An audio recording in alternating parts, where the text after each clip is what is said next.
All right, welcome into another edition of the Second Half Draft Show. I'm your host, Juice, joined by Headley and Drew, and a very special guest this evening. We have Damian Parson of the Locked On NFL Draft Podcast and National Scout for the Draft Network. Appreciate you joining us this evening, Damian. Damian is a friend of the show, one of our favorite people in this industry. Really looking forward to chopping it up with you tonight, talking about this 2024 NFL Draft that's coming to an end soon, right? We're going to have the climax, and then we can catch ourselves a little bit and then turn our attention to 2025. So looking forward to this one quite a bit. We have quite a bit on tap for tonight. A lot of questions for you, Damian. We wanted to get a different perspective in here, right? Obviously, we always enjoy chopping it up with you. Always learn something from you as well. But certainly, we know each other's takes at this point, right? We know who we've stamped, who we feel strongly about. We're kind of on the fence about, want to get another opinion in here and really flesh out the remaining of this draft board. All right. Let's start. Let's actually start with something that isn't necessarily unique to the 2024 NFL class, but wanted to get your thoughts in terms of what position you enjoy scouting the most and why. Typically, it's running back. That's a position I grew up playing. So I see the game, from somebody that stood behind those lines and behind the quarterback, having to read and play in zone and gap and shotgun and wing T, stuff like that, running that Georgia Tech offense and all that good stuff. So it's typically, it's definitely typically running back, but I love studying corners. I play corner as well, and that's one of my favorite positions. Position that truthfully, a lot of people love to hear quarterbacks on, TV and stuff like that. I'd rather listen to corners talk. Like defensive backs, the football knowledge that they have is so robust. Like I give those guys so much because you pay attention to it, like on social media, everyone that tweet about tight ends, running backs, receivers, quarterbacks, they stay away from defense and O-line. You know what I mean? Because it's like those are positions that are so different and so difficult to get a hold of because it's hard. Like the way that these defensive coordinators scheme up their calls is sometimes it's hard. You have no idea how many times I pause to make sure I'm like, all right, cover, all right, deep third, okay, like because they do different things and they're very creative, man. So corners is outside of running back. Corners is one of my favorite positions to really study because I'm really big on technique, footwork, press man, side saddle bail, just different techniques that these guys use to get the job done. So, Headley and Drew are my resident corners. I played safety. So we got a nice secondary here tonight. We got two boundary corners, a nickel and a safety over the top. All right. So let's continue moving through this. This as we're talking about receivers and what people generally like or feel comfortable discussing and attempting to evaluate. Is this the best receiver class you've scouted to date? Man, I think so. Like this class is, I think, matter of fact, I think I have it pulled up still, or I did. But my grades, even with cross checks, I believe, in terms of between for day one and day two, I think when I sorted for receivers, it's about 17, almost 20 deep. You know what I mean? In terms of guys that I think are, so right now I would say, it's 20 receivers that I've out of the 30 that I've graded came out with at least day 2, 19 came out at least a day 2 grade. You know what I mean? And this class just has, and it has a it's like walking into an ice cream shop. You got your flavor, bro. You need a slot, they got plenty of those. You need a big X, they got plenty of those. You need a Z, whatever you need, a route runner, a speed demon, a jump ball guy, a return specialist. There's multiple guys that can wear different hats and that can fit in different roles. And for teams that need help at receiver, even if it's not a pressing need, there's no way you don't walk out of the 2024 NFL draft with at least one. I'm with that. I think that's an excellent strategy this year. Just ensure that you keep that receiver room locked and loaded. I'm interested. I'm curious, of that 19, who do you think is not getting enough attention? I would say, man, Jacob Cowing out of Arizona. You know what I mean? I know a lot of people are him and Malik Washington. I had Malik Washington on the pod with me last week, and we had it was a part of the the discussion where it was like, he asked like, what's up with everybody wanting receivers to look a specific way? I was like, well, that's just kind of, the whole what you can't teach, what you can teach. You can't teach 6'2", 215 and stuff like Sure. that, which is very true. That's a God-given thing that you were able to grow that tall, right? Where some guys, like a Malik and different receiver, even Jacob being 5'9", 5'10", like a $175, $180, but like those guys know how to get the job done, run after catch threats, explosive guys that know how to run routes and get open. And I remember talking to Jacob and how he talked about his process of just being nuanced, right? Like understanding, leverage and release package, different stuff like that. Just remember talking to him even off air. This is a young man that just knows how to get it done, man. And I think 2022 they used him so much more in Arizona as a pure wide receiver, where there was reps against Oregon. He faced Christian Gonzalez and won. Where in 2023 they switched over to more T-Mac, who might be wide receiver one of 2025, Right. And everything like that. And they just used him more just as the movement guy. They put him in a lot of motions, different things like that. But that's one of the guys that I really like in this class that, you think about. I'm not saying he's not Tank Dell. Tank Dell he was different. Tank was different. You know what I mean? Tank's gonna get a lot of guys built like him with his athletic profile drafted because people wanted to miss on Tank and they were willing to miss on Tank, right? Where I looked at the tape and I'm like, man, I'm not missing on this dude. Like, this dude can ball and he can get the job done. So Jacob Cowing and then Malik Washington are two guys that I think Malik's like, his name started picking up some steam and everything, but it didn't happen until the Shrine, really, where he was out there. You see, I think Jordan Reed was tweeting out about, his him going through the drills and how quick, how explosive he was. And I'm like, guys, that's all on this tape, man. Don't let the 5'9", 5'8" running back Bill fool you. He can get it in. Hadley, Drew, where do you have Malik Washington and Jacob Cowing stacked up? Those two receivers in particular. Well, I love Malik Washington also. When I looked at Malik Washington, I'm like, if you miss out on Malachi Corley, Malik Washington does a lot of the same things Corley does, especially after the catch. Like they both run like running backs. They're like a wide receiver, with a running back body. So I love Malik Washington. I think he's a top 20 wide receiver, and Jacob Cowing as well, because that's a guy that we were on last season, man. Arizona, just from the slot, man. He puts a lot of pressure on the defense. You never know which way he's going. He's just a route runner from the slot, so he gets open all the time. So I like both of those guys. I think they're top 20 guys. And I'm with DP, man. There's like 15 to 20 guys that could be a day one, day two wide receiver. It's a stacked wide receiver class. And I went back to like all the way to 2015 because, 2014 was the other special wide receiver class. But since 2015 to now, man, it's like these three receivers, Roma Dunze, Malik Neighbors, and Marvin Harrison Jr., rank them against 2015 and above. I only have like CeeDee Lamb, Jamar Chase, and Amari Cooper with them. So it's very top heavy, and it has a lot of guys 20 deep in the first two rounds. So it's a great receiver class. Yeah, I was trying to squeeze Malik Washington in there. Jacob Cowing, he's in my top 20. I was trying to squeeze Malik Washington into that top 15. I just couldn't do it. But yeah, both of those guys are in my top 20. I stamped Jacob Cowing. That's your guy? Yeah, that's my basically guy. stamped the entire receiving room out of Arizona. Just the Jake Bobo leading the charge. You know what I'm saying? All of them. We gonna stamp everybody, man. But yeah, Jacob Cowing. I'm glad. I was surprised he didn't come out last year, but I'm glad he didn't. I think this was the year for him, and whoever gets him, man, he's gonna be a star, man. You can't. That's a guy you can't miss on tape, man. When you turn on the tape, you necessarily maybe you're looking at the quarterback, maybe looking at the offensive line, and then he just continues to make plays over and over. So yeah. Both of those guys top 20 for me for sure. I really had wished Jacob Cowing had a stronger Senior Bowl. I think there'd be a lot more buzz about him. Right. Yeah. Right. I mean, obviously, it doesn't necessarily shape our evaluation of him in the big picture, in the grand scheme of things. But I really do think we'd be hearing a lot more of him if he had a stronger week in Mobile. DP, you mentioned a lot of different flavors in terms of the types of receivers available in this very deep draft class among the receiver group. Who's your favorite slot? Who's the top slot in this group?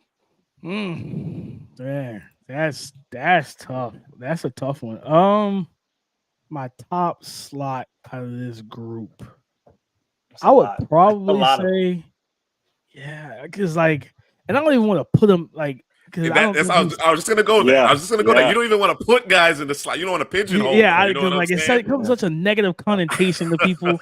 But Yeah. I would say, and because I also don't think he's gonna I don't think he's gonna live in the slot. But I think depends on where he goes. Ladd McConkey. I think Ladd McConkey's to me the prototypical slot receiver. If you put him in the slot full time, give him two-way goes with his route running, his tempo, watching him up close at the Senior Bowl. This young man, that first day, like no one could check him. Like no one had an answer for him, right? He stayed the whole week where some guys like Roman Wilson dominated for 2 days, had really 2 strong days and said, yeah, I'm done. You know what I mean? But Ladd played all the way through the game, if I remember correctly. So like just the footwork, the foot quickness, the burst in and out of breaks, the ability to is almost he's got it like and to an extent, he's got that like Wes Welker where he also knows how to lean into you, right? Where you want to be like hip to hip, when you're running vertical with him, especially when he's reduced down, he'll lean into you and use your momentum to break to the opposite direction, knows how to get open quickly. And I'm like, listen, the Bryce Youngs of the world, like even the Josh Allens of the world, you need those type of guys, right? Those guys that just that first down maker time and time again. It's 3rd and 7. We saw Tom Brady do it with Julian Edelman. Just money downs where it's like, I know he's getting the ball. I don't know what route he's going to run to get the ball. And like that's the conundrum you put guys in when you have such a fantastic route runner with his athleticism and quickness and quick twitch, and then you put him in the slot. That's like a matchup nightmare because you don't like you're going to need a Kenny Moore type of nickel corner that's going to say, you know what? You're not about to have a bunch of free releases. I got to get up on the line of scrimmage, slow some of this down, throw that timing off, and get that quarterback to pan off of you in his progression. But I think Ladd is probably, I would say Ladd, because I think he still plays some Z, depending on what situation he goes to now. But if he goes to a team that has an X and a Z, 100% he's going in the slot. But if he goes to a team that's like Carolina, who doesn't, right now they have Deontay Johnson, whatever Jonathan Mingo is going to be for them in 2024. But if he goes there, he could play both Z and the slot, just because the fact that they don't have a real flushed out wide receiver room. Yeah, I think teams that, if they don't already have an incumbent at the Z, they go 12, 21, and your 2 receiver set. He should be easy. He should be the guy that's in motion, that you're moving around the formation. And then, of course, you go to 11. Philly would be a great landing spot. Yeah, you put that'd be him, a problem. you're talking about giving Hurts all the answers to the test. Well, you got to handle A.J. Brown, a.k.a. Swole Batman, and you got, the Slim Reaper and on skinny the Batman. side, Dallas Goedert, Roman somewhere in the middle when he's healthy. You know that Hurts is a run threat. Saquon now, and you put Ladd in the slot. Like, you talking about creating an efficient passing attack. That's how you create efficient passing attack, because now it's like, how do you double anyone? Like, how do you justify as a defensive coordinator to say, all right, we're going to double A.J. Brown? It's like, well, that's fine because I can go here, I can go here, I can go here, I can throw the ball to Saquon out of the backfield. Guys, I'm like, long as their play caller in 2024 doesn't do what they did in 2023, they're going to be fine. You know what I mean? If you were in that situation, I think too talented. What Philly should do is get a slot receiver like him or Ricky Pearsall to get that route runner, that quick option for Hurts. And then now that offense can make you cover every blade of grass. Absolutely. Speaking of Ladd McConkey and Ricky Pearsall, break the tie, DP. Who do you prefer? Who's ranked higher for you among Ladd McConkey and Ricky Pearsall? Funny story. They have the exact same grade. They have the exact same grade. Preference-wise, I would say I would rather have, like, as much as I just lauded and gave so much love to Ladd, I'd rather have Ricky, because Ricky has, like, the testing athleticism was great for Ricky, but it shows up on tape as well, especially a guy that goes up and plays at the catch point, where it doesn't have to be the most accurate pass. And, like, that's the thing that's going to be the question with Ladd when he gets to the league, is what happens when you do face a Kenny Moore or, a Mike Hilton, one of these top tier nickels, the guys that can stay step for step with you and be in your hip pocket. Like, how do you handle that? And when they still target you, can you go up and get the ball and extend the catch point and have that extended catch radius? Where I don't have that same question with Ricky Pearsall. Like, and you know, Ricky just, and it's crazy enough, like just kind of watching him, I just see a dog in Ricky. Like, not saying I don't see it in Ladd, but I feel like Ricky has like a different mental switch. Whereas, like, if you put him in a situation where he's like wide receiver 2 and you give him the target share, you're going to be really happy with it. You know what I mean? And he works his butt off too. Like, I mean, both of those guys do. They're both incredible. You know, just kind of like their work ethics are just unmatched. But that catch radius is big for me with guys. It's like, all right, if you can separate on the turf, what happens when you got a guy that can stop that or limit that? Can you separate vertically in the air? And Ricky can do that. Do you have Ricky top 5? Do you not? I do. I got. They saw it's Ricky 5, and Ladd 6 actually. Ladd at 6. Ladd at 6. I think so you both had Ladd at 6, if I'm not mistaken. But yeah. Certainly, Drew's been the highest on Ricky, and I think certainly in Mobile, that's when everybody got on board at that point. And then, of course, he really put it all together by, as far as the pre-draft process, with the strong showing at the combine. So yeah, I expect to hear his name early, very early. You know, going into the new year, we were thinking, you know, top 90, top 75. Now it's probably top 50. Probably doesn't get out of the top 50 at this point. So let's keep it. Let's keep it right here at Break the Tie. We'll stay with the receivers. Let's talk Brian Thomas Jr. and Adonai Mitchell. They tend to be the two that are juxtaposed against one another. Who you got, DP? I'm actually going with Brian Thomas. I have him rated higher. Potential wise, for one, I have some game like skill wise. Adonai he's legit. Nasty route running, tempo, patience, you know, ball skills, everything, right? Like, he has those things. Now, one thing I will say, and me and Keith was talking about this recently, Adonai is like that basketball player that dribbles too much. Where it's like, you know, that 1-2, that left to right, you got him. Now pull up. Don't go back. You know what I mean? You hit him left to right. Don't go back left. Like, there's no need to go back to the defender. He just does a lot sometimes where I want him to quickly get into his routes and not take as much time with the footwork.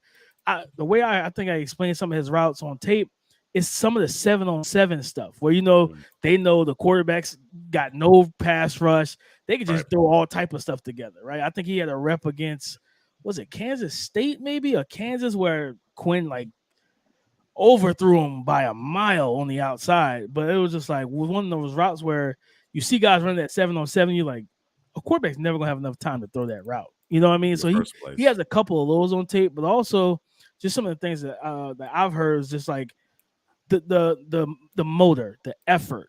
Like, you know what I mean? When he's not getting the ball, it's visible on tape that he's not getting the ball. You know what I mean? Where I think it might have been Kansas and Kansas State, where he received 10 plus targets in both of those games. He was locked in from the opening kickoff, like from the first drive, he was locked in. But you see other games where they get the ball to Jatavian, they get the ball to Xavier. He's not the number one target. It seems like there's mental lapses where it's like, I half run this route. I'm running in at 20%, things like that. And talking to some of the scouts I know in the league, that's a big question for them, is like, okay, what's your football character? Like, are you going to consistently give us everything every single play? And with like BTJ, I don't ever actually have those questions. And the testing, like both those guys tested elite, right? Both sub 4.4, jumping 38 plus and everything like that. But I see more of that on Brian Thomas's tape than I do with Adonai. Now the leaping, yes, like the fade ball against Washington, where he basically just hung himself in the air. He's just like hanging like a slow-mo, you know what I mean? Like MJ back in the 90s, just like levitating, you know, to catch that pass. But like the speed, I don't see that in totality on tape, where I think I was watching BT like last week against like Florida State. I think it was one of the first reps, and like Renardo Green was on him. They didn't touch him, and he just ran right by him. Like, it was just easy money. And I was like, Well, you got, and then I'm talking to one of my guys at LSU. He's like, man, he hits his ceiling. This guy has top 10 potential, right? 6'3", 210, catch radius, speed, all the things that he showed at the combine. That's why it shows up on tape. I love his potential. I love what he brings to the table. I just like those questions with Adonai. If I know I'm getting a locked in Adonai, like I think it was, matter of fact, on that fade route, the play before that, they didn't throw it to him. And he turned to the sideline. He's like beating his chest, like, throw me the ball. That's the Adonai I want game in and game out. Right. I don't want to turn on the tape week 4 and I'm like, is he checked out right now? Because like I have that written down on multiple games. Like I can count the reps where I'm like, he's not locked in. Where I'm looking at X, I'm looking at everybody else. They're running full speed, and he's just kind of jogging. And I'm like, yeah, you go to the wrong team in the NFL. That is not gonna fly. You know what I mean? Like Aaron Rodgers is gonna cuss you out, brother. Like, you know what I'm saying? You got to come in and give it your all. So that's the main thing. If he's locked in, I think he's got immense potential in the league. Like, could be a wide receiver 1 out the gate if he's locked in. Right. Speaking of Brian Thomas, and we talk about his ceiling, we talk about obviously the physical tools. You saw it in terms of the athletic testing, but it's actually translating more, right, compared to an Adonai, for example. What do you think he needs to focus on to reach that lofty expectation?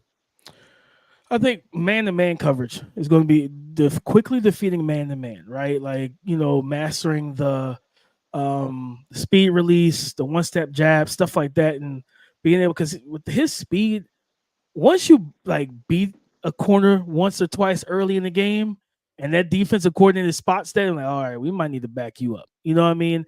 And then that's when you just kind of open yourself up with other routes and continue to work the middle of the field. I think with his big body and frame, and he's actually fluid after the catch. He's got good spatial awareness where you're talking about getting to him in a quick game, finding soft spots and zones. Like he knows where the bodies around him are to where he can create yards after the catch. I want him more in the middle of the field on those end breakers, not just posts, but like end breakers. They run a lot of shallow cross slants. When you're 6'3", 210, use that big body. I need that power forward, man. Box those guys out. I want to see him play a lot more to his frame in the NFL, and then can just continue to develop as a route runner. I think the physical ability is there. And I'm looking on tape, they didn't ask him to run a robust route tree at LSU, right? Whereas like goes, post, mesh concept, quick hitch, button curl here or there. Maybe you get a dig every once in a while. You know what I mean? Against off coverage, I always talk about this. Like, I grade route running in 2 different ways. So you have off, where I look at Malik Neighbors. I think he's an outstanding off coverage route runner. Against man, I typically know what route he's going to run against man, and it depends on the matchup.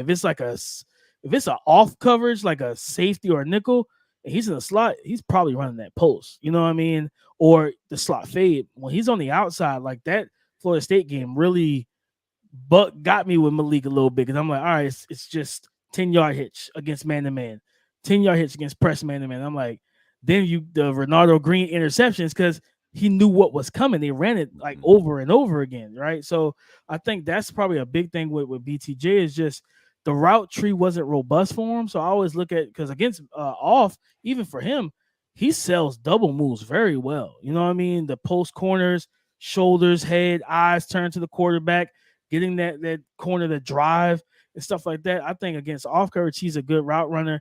I think against man, the release package, and then just expanding his route tree against tight man-to-man coverage, because you're going to face the Jalen Ramseys in the league that can run with you down the sideline. How can you win when they're trying to take you away, when they're trying to take away the inside? Can you still get to the inside, right? Like, can you diamond release? Can you shuffle release and sell the outside go route and then break back on the inside? Can you give me different ways, or could you just be physical like DK Metcalf and just toss guys to the side and say, I don't have to do all that fancy stuff. I'm just stronger than you, right? Like, it's just different way. It's different strokes for different folks, but I want to see him just expand that. All right. Helly, I wanted to give you an opportunity, bro, to talk up Adonai a little bit, right? So we recognize the fact that, that there are times where he seems disinterested, right? The ball's not coming his way. You know, the consistency, the intensity, snap to snap. What are your thoughts around that? Is it enough? Is it enough to say, you know what, let me bet on the traits of Brian Thomas, despite the fact that he may not be quite as polished as Mitchell? Yeah, I see it on tape also with Adonai Mitchell. Like DP said, sometimes he's just not locked in, especially if he's not getting the football. But we always talk about wide receivers and before the catch and after the catch, right? And I like my receivers before the catch, the route runners, more than Brian Thomas Jr. That's why I have Adonai Mitchell. I flip flopped it at the very end. I always had Brian Thomas as my wide receiver 4, but I flipped it to Adonai Mitchell because of what he does before the catch, the route running, like DP talked about. He's just a very deliberate route runner, always setting up the defenders. So, that's why I chose Adonai Mitchell. But, Brian Thomas is explosive. He's explosive, especially after the catch. I think that's really underrated about his game. Once he gets the football, how he could get into space and avoid defenders. So after the catch, I like Brian Thomas Jr. a lot. But before the catch, the route run of Adonai Mitchell, and that's where I kind of lead his way. But he got to be locked in, like DP says, man, because if he's not, he got that, those receivers, sometimes they're divas. And then, we see a lot of guys in Pittsburgh, the Steelers wide receivers in the past that had that diva mentality and just couldn't get it together with all that talent, man. So, I get both sides of it, but I'm leading Adonai still. Gotcha. Xavier Worthy and Troy Franklin, DP. I have a sense of the direction you're going in here, but for our audience, who do you lean towards? Oh, Xavier Worthy. Xavier, good route runner. I know people look at the 4-2-1 and they immediately like, man, Tyreek Hill and John Ross. Like, no, he can run routes too. Like he can whip route you, he can slant you, he could do different things. Even though he is fast, I always appreciated his tempo and how he would set guys up when he was in one-on-one on the island, where guys knew, all right, yeah, I know you're fast, but I'm gonna take the outside leverage away, different stuff like that. He still knows how to get open. I can't remember which game it was. Maybe was it Alabama? I can't remember, but it was like early in the season where he's lined up at the Z, and like that 4-2-1 absolutely showed. Came off the ball, went on the 9 route, straight up the sideline, and it was just like the separation. Especially late, not only does he have like instant speed, he has sustained speed. So once he stacks you, you're not really catching up to him. You know what I mean? Where I like Troy, but also for me, Xavier is tougher than Troy. Even after the catch, to take hits for a guy his size, I think it was against Alabama. He's bouncing off of tacklers, he's fighting for extra yards. And when I look at Troy is a guy that does not thrive with contact. You know what I mean? I always tell everybody when because he didn't face a lot of robust, he didn't face a lot of talented corners. It was those matchups against Jabbar Muhammad from Washington. Those matchups told me everything I needed to know because he's very don't get me wrong, Troy he's a good route runner. His release package, and I think on the Locked On NFL Draft podcast during the season, I comped him to a more polished Jalen Hyatt. Whereas, that his speed, although it's 4.41, that's still plenty fast. It wasn't 4.3 like we were I think most of us were expecting with him and everything. But he's more of a long strider too. So it's that 40-yard dash probably isn't the best telltale for his speed. Where it's all right, you get that flying 20, 30, and 40. Yeah, you're not catching them because that stride gets to take over. And so for me, it's just kind of watching him against Jabbar. He tried the skip walk release a bunch of times and stuff like that, and Jabbar's not falling for it, and then he gets hands on, he's playing physical, and I'm just all right, you don't like when guys get their hands on you, you're not really advanced, and nor do you have the strength to fight. So the catch point, I have concerns with Troy at the catch point, even for a guy that's 6'2", you know what I mean? I would expect to have some concern with Xavier at the catch point. He's a smaller receiver. But for Troy, it's you're 6'2", bro. You got the arm length, you got the height. You're an explosive guy. You can leap too. He's more of the over-the-shoulder wait for the ball rather than the ball is mine. I'm gonna show you it's mine by going up and taking it. So for me, I'd rather have an Xavier Worthy because one, the speed is more instant and it's just overwhelming and it's greater. But also route running and then toughness. I don't have those same exact questions that I have for Troy, that I have for X. Gotcha. Do you have a kind of a preferred landing spot for Worthy? Man, I mean, the easy one would be like Kansas City or something. Sure, But the low hanging fruit. preferred landing spot, honestly, Philly. I would love him in Philly. You know what I mean? Because at the end of the day, like you're not gonna, some people will hate it for fantasy. It was like, oh, he's not gonna get enough targets. Like, no, he might not. But I promise you, probably his A dot is probably gonna be like 25 yards per reception and per target down the field, man. But I think like putting him in that situation where I think for one, him and Smitty will be kind of interchangeable, where both can kind of move around. He can play the Z. Smitty can go into the slot. He can play the slot. Smitty's out wide because both of those guys can play that movement slot role. And then again, Saquon, AJ Brown. There's just so much to try and defend to where it's like before you know it, that run game's rolling. You walk that safety down, being slick, and it's like, well, I'm trying to audible this real quick. Let's go to that bang 8 out of the slot. Let's see if we can get that 50-yard bomb. Once we get into that 45, 50-yard range. And I just think he'll be a lot of fun because that's also something that, even though Jalen Hurts doesn't have like the biggest arm, he's a better deep ball thrower than he is in the middle of the field. And that's always been a thing for him, even in college where zones and stuff, if you force him between the hashes, he's always kind of struggled. But when you allow him to get those isolated deep shots, oh yeah, he's going to take it. It's interesting that you kind of not comped, but you said that Worthy and Smitty could be kind of interchangeable because when we're going through summer scouting, that's who I did a loose comparison of Worthy to Smitty, right? I call Worthy, Smitty light. You understand what I'm saying? I don't think he's as polished, obviously as a route runner, but of course he has better top end speed. But there was some similarities in terms of the fact that they have a bit of a slighter frame, but the body control and their ability to get in and out of their breaks, so on and so forth. I saw some comparisons there. So very interesting landing spot there. And of course, I do think there is a appetite, right, to add a good third receiver who can stretch the field. Of course, AJ Brown, Smitty, they can stack defensive backs, but to have that pure speed element in that Philadelphia offense with that offensive line, a healthy Saquon Barkley, you got a quarterback who could tote the pill himself, right? You mentioned got in the middle of the field. That's a lot to deal with. You're not going to be able to receiver core like a basketball absolutely team. They're missing the 3-point shooter. There you Xavier, where they will absolutely step right into that role and be that long range sniper for them that they've been missing right now. Because Quez Watkins brought that type of speed. He just wasn't a reliable weapon, right? So he couldn't hit the 3 all the time. Like he had some of it. But he got looks, but they weren't falling. Ball. Right. You didn't trust him to catch the ball all the time. Dana actually has a interesting question here in terms of why didn't LSU face more press coverage with Thomas and Neighbors, and I want to open this up to the group here. What do you think? Something I can think of off top is Jaden Daniels' legs. When you play a lot of man and press, Daniels could run with the football, so that comes to my mind off the top. So maybe that was got to keep eyes on. Yeah. That's probably the biggest, and then it's also, who do you have doing the man press thing, right? Personnel. A lot of, you running out there, 5 DBs at times, like to match everybody up, and if somebody miss, what I'm saying, especially with the arm talent that's Daniel, it's probably a wrap. So I think those are probably the 2 biggest things I can think of.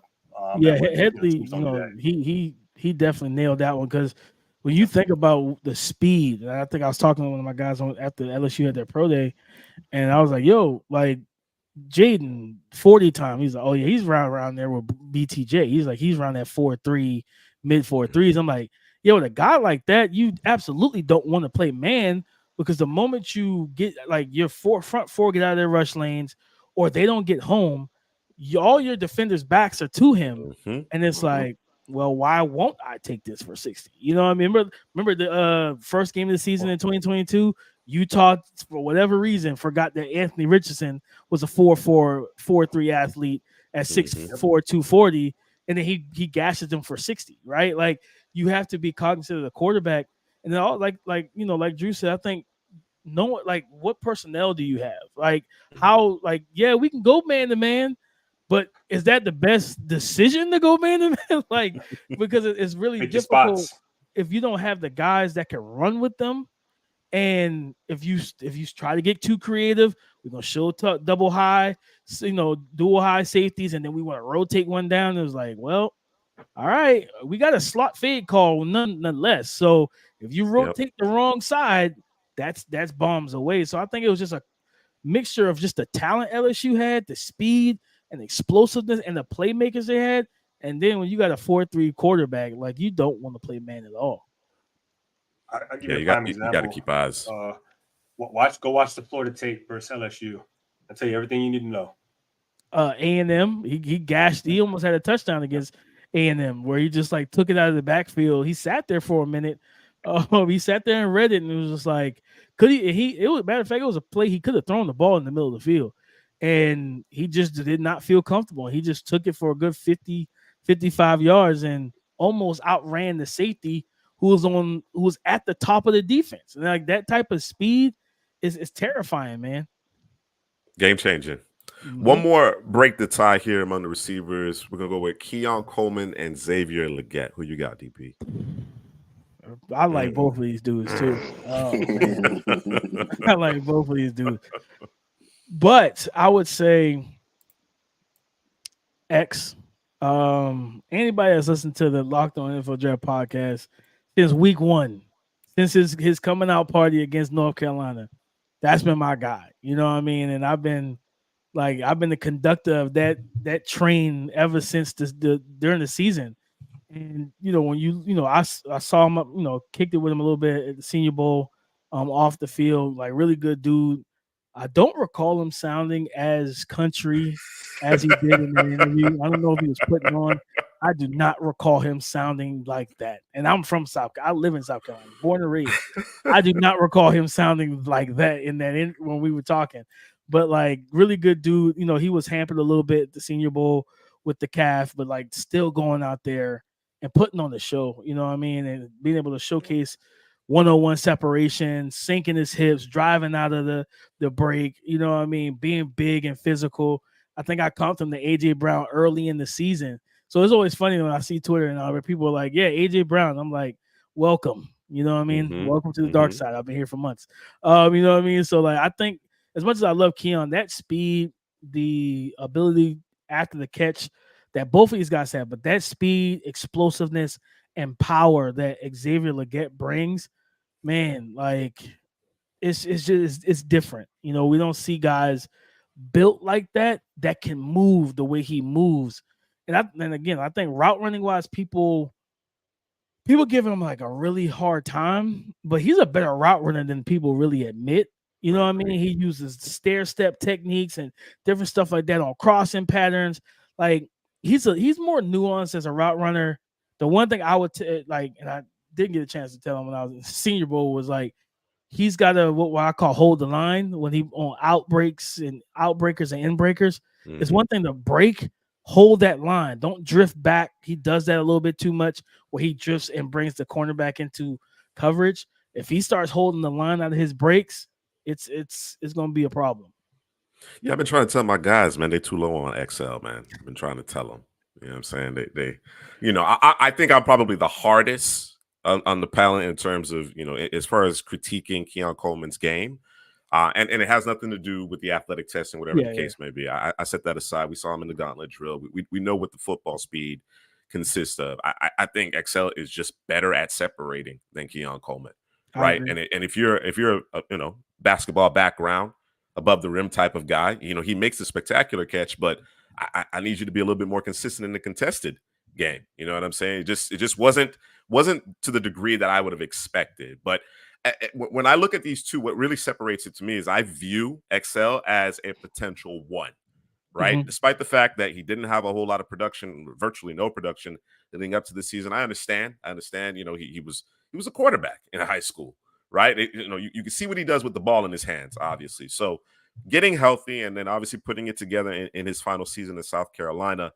I mentioned it to you, we went back and forth on the X. I said, if I'm going to be wrong on anybody in this class, it's going to be XL. I'm going to bet on that guy. And if I'm wrong, I'm just going to have to, swallow that pill. You understand what I'm saying? But again, what kind of separates me is their ability to separate. And I view XL potentially as a 1, and I think Keon Coleman can be the highest of high in terms of secondary options in the passing game, right? Yeah. I just don't think there's enough consistent separation to this point. Maybe something Yeah. changes, but to this point, in order to be a true number one, where the passing game goes through him, you know what I'm saying? You know what he's going to do in the red zone.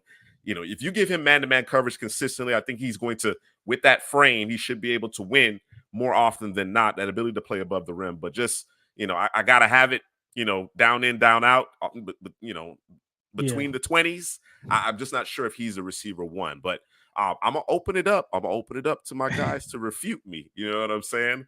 You know, what you saying, Hell? I see you got the FSU back there. You see State behind me, man. You know, Keon, that's my guy. But you see it. I agree. Excel is a better route runner. I think he's an underrated route runner. He's very sudden. He has a lot of suddenness to his game. I don't think, like DP said, I don't think people give him credit for that. But you know, Keon's my guy, man. I think the top notch, you know, ball tracking, ball skills. I think the ball skills is better than Excel. And you know, he's a punt returner as well, man. So he has that wiggle. He could get in the open field. He could create and get to the house. So yeah, it's real close to me. I think they're lined up right after each other. And both of these guys I look at as high risk, high reward guys. You know, they have some of the faults, but you know, if they're on their game and they could get that potential out of them, I think both of these guys could be wide receiver ones. Yeah, I think like Florida State, like I just feel like he has not been given like I think his routes in Michigan State were better than they were at Florida State. I think it was just all about what he was asked to do. Yeah, you know what I mean. And they spread the ball around a lot too at Florida State. They did. I mean, they had a ton of weapons, man. Him, Trey Benson, Toa Feely, Johnny Wilson, Jordan Travis was a weapon himself. You know what I mean? So like I feel like Keon and like just kind of talking to people in the league, like, you know, I was like, you know, how's the league viewing him? It was like, man, feels like, you know, social media is lower on him than the league is. Like it was like people in the league still think he's going round one. You know what I mean? And the spot, you know, and if you look at any of my last probably 3 mocks, it's been Baltimore. That's the spot I want him in. I want him in Baltimore to round out that receiver basketball room. team. And I think like with Keon is more the more of the possession receiver type. You know what I mean? Big, strong, physical, you know, catch radius, back shoulder fade, but he's going to win the end breaking routes because he knows how to use his body and frame and play physical. But then I do think that movement wise, there's plenty of room for him to grow as a route runner. You know what I mean? Whereas like that's something that's why I don't, and I've just developed that over time. And like, I always look back at, you know, I live by the mantra, I don't lose, I learn. You know what I'm saying? So like every quote unquote miss that I have, I go back like, all right, what did I miss on? And so I've kind of learned, and then of course, like cultivating relationship with coaches and stuff, like especially trainers. Like route running is something that you absolutely develop, like you can develop. That's something that you can consistently improve year after year after year. How to set defenders up. It starts at the release point. So I still think, you know, Keon is going to be a really good pro. I think he does have wide receiver one potential. It's just all about getting him in the right situation and you kind of letting him go out there and flourish and ask him to do more full-time wide receiver things and not, hey, just go win at the catch point, kind of like how they've done with him in college. DJ Maddock with a question here: can Leggett play inside? And I just want to get everybody's thoughts on that one. But yes, I agree with you, DP. He can play inside. I don't see why not. What are your thoughts here? And I'm asking from the perspective of a coach in terms of how you want to deploy your receivers. Do you want Leggett, you know, moving around the formation? Do you want him on the backside as that X? What do you want to do? How do you want to deploy Xavier Leggett? I would say it depends on what you got. What do you have on your roster, right? You know, I think it kind of starts there, but I think you'd be doing him a disservice if you're not moving him around. To be honest with you, there's a lot he can do, and I don't know how you don't look at him and be like, yeah, we gonna he's a moving piece within this team, right? And if you got another guy that can do the same thing, now we might be cooking with something, right? Cooking with some olive oil or some that Georgia game plan, Drew. The Georgia game plan. Yep. They play him at X. Yep. Z, slot, stack, but like they moved them all over the place, and he gave those talented DBs hell all game, even in the rain. Yep. You know what I mean? So like that's how I want to use him. I think like you just put him wherever, like you use him as that kind of And that's what, like, to your point, Juice. So you say he could be a wide receiver one. He can be that coverage dictator. You start moving him pre-snap, you see how the defense adjusts to him, like how they would do at South Carolina. I think that's the way to go with him. I'm not. Yeah, you could play him as the X, and I have no problem with that, right? But like, I still want to move him around, get those advantageous matchups, get him into like really advantageous space opportunities to where, you know what, quick out, let's get the ball in your hands, because he's so strong and physical to be able to create and throw guys. I think it was the Clemson game. We took like a quick out route. I can't remember if it was Nate. It was like 2 or 3 DBs tried to tackle him. He's like stiff arming guys, throwing guys out the way. And it's like those type of things that he brings to the table. Yeah, you can quick game, intermediate game, long ball. He brings all of that to an offense. Yeah, every level. You can tackle every level. And I think it's significant to point out that we're talking about moving Leggett around here, and we know what that does as far as being able to dictate to the defense and create matchups and so on and so forth. But it speaks to his ability to play different receiver positions, right? Not every prospect's capable of that. They just, not all of them can digest that NFL playbook and play, multiple receiver spots. Some guys have to stay at the X, remain in the slot, not because of physical limitations, but because of what they can handle as far as the playbook and the side adjustments and so on and so forth. So again, it speaks to the immense potential that I think Xavier Leggett has for sure.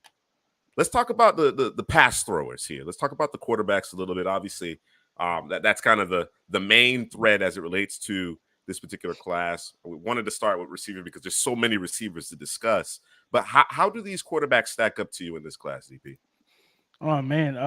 So right now, I have Caleb at QB1.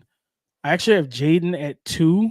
Okay. I have Drake at 3, JJ at 4, Penix at 5. I have Spence at 6, and I have Bo right behind them at 7. And I think this is a good group, man. I think teams.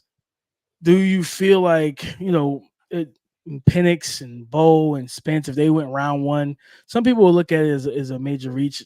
Bo for me is like, it's gonna be real, like, destination specific for me. Is like, if he goes to a team that prioritizes quick game, those kind of Shanahan offenses, I think like when you kind of give him those layups early in games, stuff like that, I think he could thrive in that. Kind of what like Oregon did. Oregon gave him a ton of layups. Like, people mention how many screens he threw, how many passes he threw under 10 yards. I'm like, yeah, those are layups. Those are easy throws. Those are rhythm throws. And, he has an arm talent to push it down the field. Is he great at it? I wouldn't say he's great at it, but it's clearly there. Like, he can target the deep portions of the field. Penix, even though he ran that, what did he run at this? 4.46. Yeah, no, that wasn't. Whoever timed that was very wrong. You know what I mean? Penix my guy, but there's no way in the world. Whoever timed that, like, that was a slow thumb. Because like 4.46, I'm like, there's no way this man is 0.3 of a second off from Anthony Richardson's time at the combine. Like, get out of here. Like, not a shot, right? Like, to say 38-yard dash, man. I was like, what? 38-yard dash, man. Yeah, bro. Listen, when I saw that tweet come out, I was like, I laughed at it immediately. I was like, and then I looked at the run. And I was like, that is not 4.46. It's more like 4.5, 4.6. But still a good enough athlete to make some things happen. But he's probably the best pure passer in this class, man. Like, accuracy, ball placement, arm strength. I want to see him activate his legs a little bit more in his throws. Sometimes he throws from like static bases and he's not actually lined up to his target with his feet.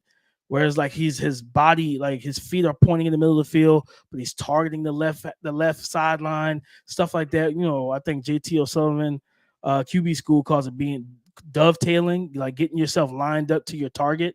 And I want to see him do that more. But like, he accurate, everything is there for Michael Penix. And I think if you are a team, especially teams that are like built to win, like they feel like they're built to win now, like he's the quarterback you kind of want, right? I don't think if a team is like, we want to win a Super Bowl in 2024 and all we need is a quarterback. I'll be honest with you, I don't think Drake May is the guy that you want to draft in that specific situation. Drake May's footwork needs a lot of correction. You know what I mean? Like that's why I love Drake May. The Josh Allen stuff is kind of wild to me because like I thought for a long time that was taboo that we couldn't compare nobody to Josh Allen. Now we're like just throwing that out for Drake May. Like I look at, when you look at Anthony Richardson, because I remember when Josh was coming out, Scott and Buddy of mine was like, he's like the white Cam Newton.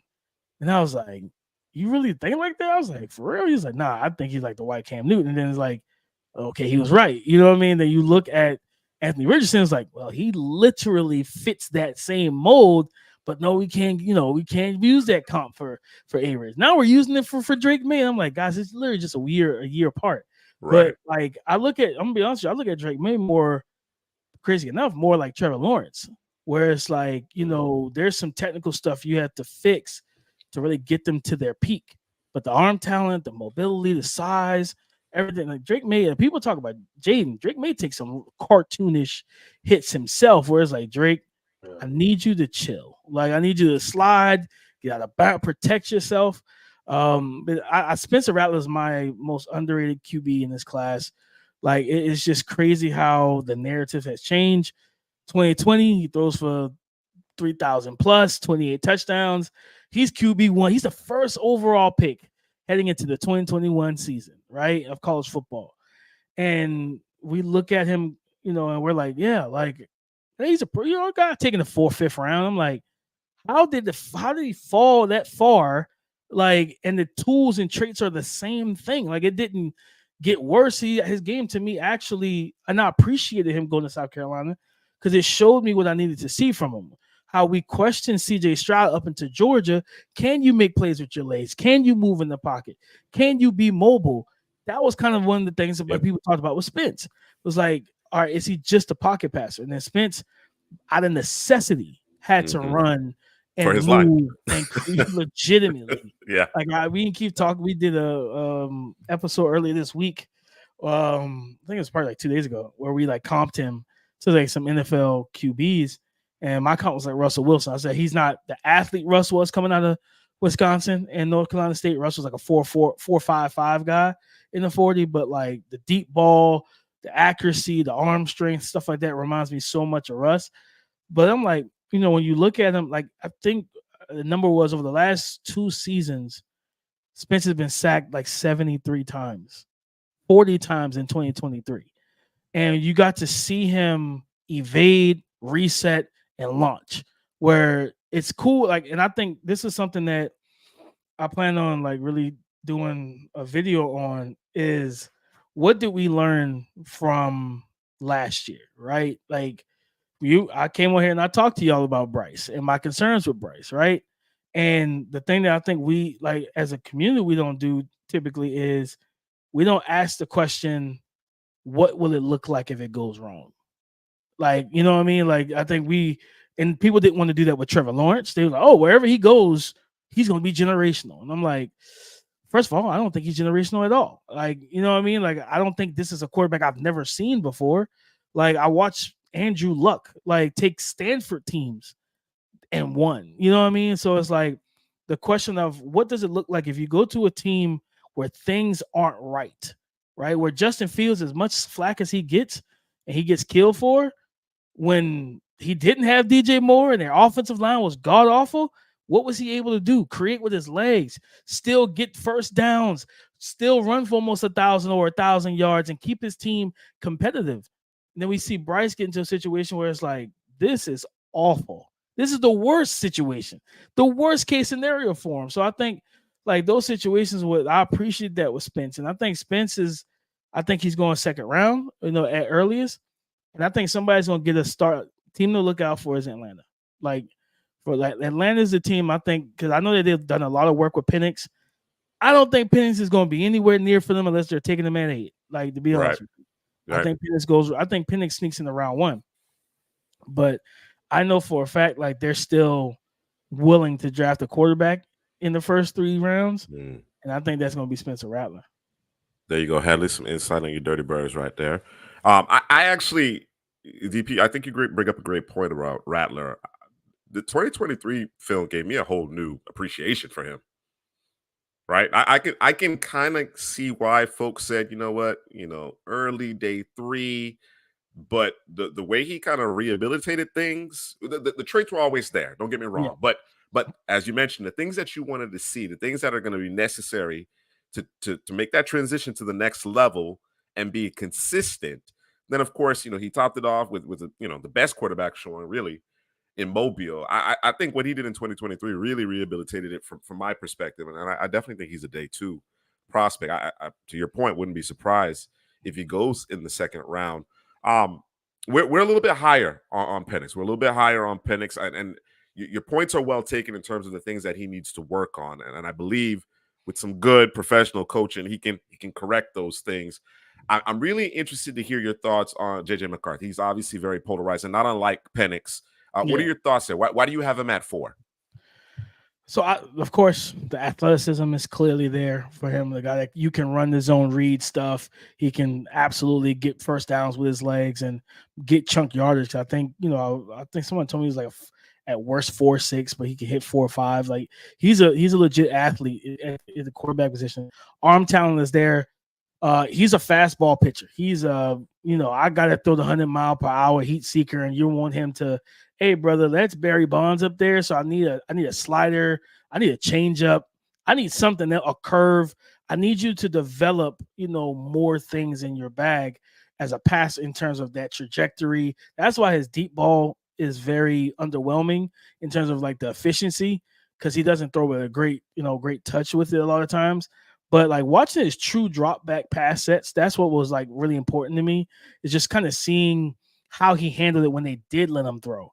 And when they let him get into rhythm, you saw anticipation, you saw accuracy, drive throws, big boy throws on money downs and different things like that, where I think, you get him into an offense.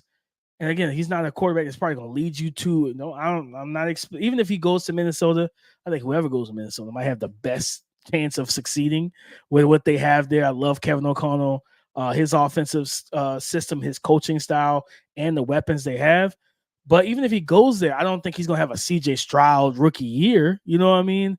I just look at JJ McCarthy as like the physical tools are there, and all of the flashes that I saw on those games that I watched where he had true drop back sets and they let him really throw the ball.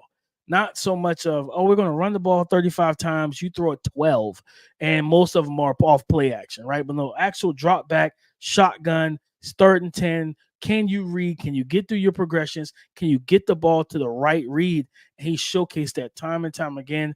Like his ball placement, when he's in rhythm, when he's on and they let him get into the game, I can't remember which game it was, but he had some throws, I think, to the tight ends in, was it Purdue maybe? I can't remember which game it was. It was a night game, matter of fact. Might have been Michigan State. And just on the face, like on the back shoulder, seam route, back shoulder, the post route in the high red zone, right on the face of his tight end on this target. Just drive throws, and that arm talent is there. So I think, for him, he needs more reps. I know some people like sit him, and I'm like, I don't know how much sitting him is actually going to help when he needs the reps. He needs the throwing reps. Like, if you're I think the main thing when you got quarterbacks like this, it's all about the coaching staff you have. If you got one of those coaching staffs that they're secure in their jobs, so they know that we can start you and we don't have to deal with, all right, we're getting fired at the end of the year, right? You know what I mean? Like Matt Nagy, he knew he was getting fired halfway through that season, in Chicago, which made it a weird situation to keep him. But if you're Kevin O'Connell, you're going to be the coach next year. You can start him and go through those peaks and valleys, and you can coach him in real time. Get that Microsoft tablet, show him what he's not seeing. Now, if you want to let Sam Darnold start for like the first 4 games, let him Sam Darnold it up, and then start JJ McCarthy. By all means, you can do that. But I do think that this young man has a very high ceiling. I think his floor is still good. I think somebody texted me today, was like, at worst, he's a toolsy version of Brock Purdy. And I was like, I can see that as his floor. And then he has the ceiling to be a legit starting a franchise quarterback. Your thoughts on McCarthy and whether or not you'd be comfortable starting him out of the gate? I think DP may be changing my mind because when you had said, does it make sense essentially to sit him, right? Because he does need the reps. Because, like you said, we got games where he's throwing the ball 12 times. I think that 9 times. Like we're not even, and there were big games where you're like, okay, this is the game where we're going to be able to see McCarthy. That defense is going to force him to play quarterback, and then he just turned around and handed the football off, right? So I think from the standpoint of maybe playing him, he just got to play. Because I said it last year about Anthony Richardson. He just got to play. You just got to see him play more, right? So I would agree with that. There's just not a lot to see on tape, right? And so now, like you were saying earlier, in terms of his athletic ability, you see some of that. He's the king of third downs, right? He dominated on third downs. I think that's a lot of teams love that. Obviously, you want that from your quarterback. Didn't really matter the down or the distance. And he doesn't make too many mistakes. He's getting the ball where it's supposed to go.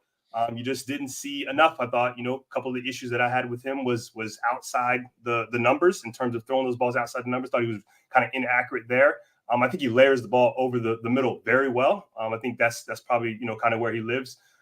But yeah, I can't do it. I can't do it. But I'm gonna jump on board with it in terms of him having to play more. Just he's got to be in the right situation. I guess we can say that about almost every player that ever comes out in the draft, to be in the right situation. But I definitely think that is big for him. Out of all these quarterbacks, I think it's him and Nix. Those are the two where I think it depends on where you go. Mm-hmm. Otherwise, they may be, might struggle a little bit, right? So yeah. I think the one thing that's working in Knicks' favor, and I'm lower on Knicks than I think the consensus is. DP, you have him, as your 7th ranked quarterback. I think that's probably appropriate. Is that he has the experience working for him. He's played in a lot of different systems. You understand what I'm saying? And I can appreciate the development that we saw once he transferred from Auburn, went to Oregon, got some quality coaching. Got into a system obviously that was designed for quarterback friendly, but he made the plays. He for the most part he made the plays. The thing that scares me about, and it could be said for most quarterbacks, right? But also, DP, you mentioned one of the quarterbacks you feel is most ready to go, right? I got things in place. I want that guy. You know what I'm saying? You mentioned Penix could be one of those types of players. I just want things to be good around McCarthy, because they've always been good around him, right?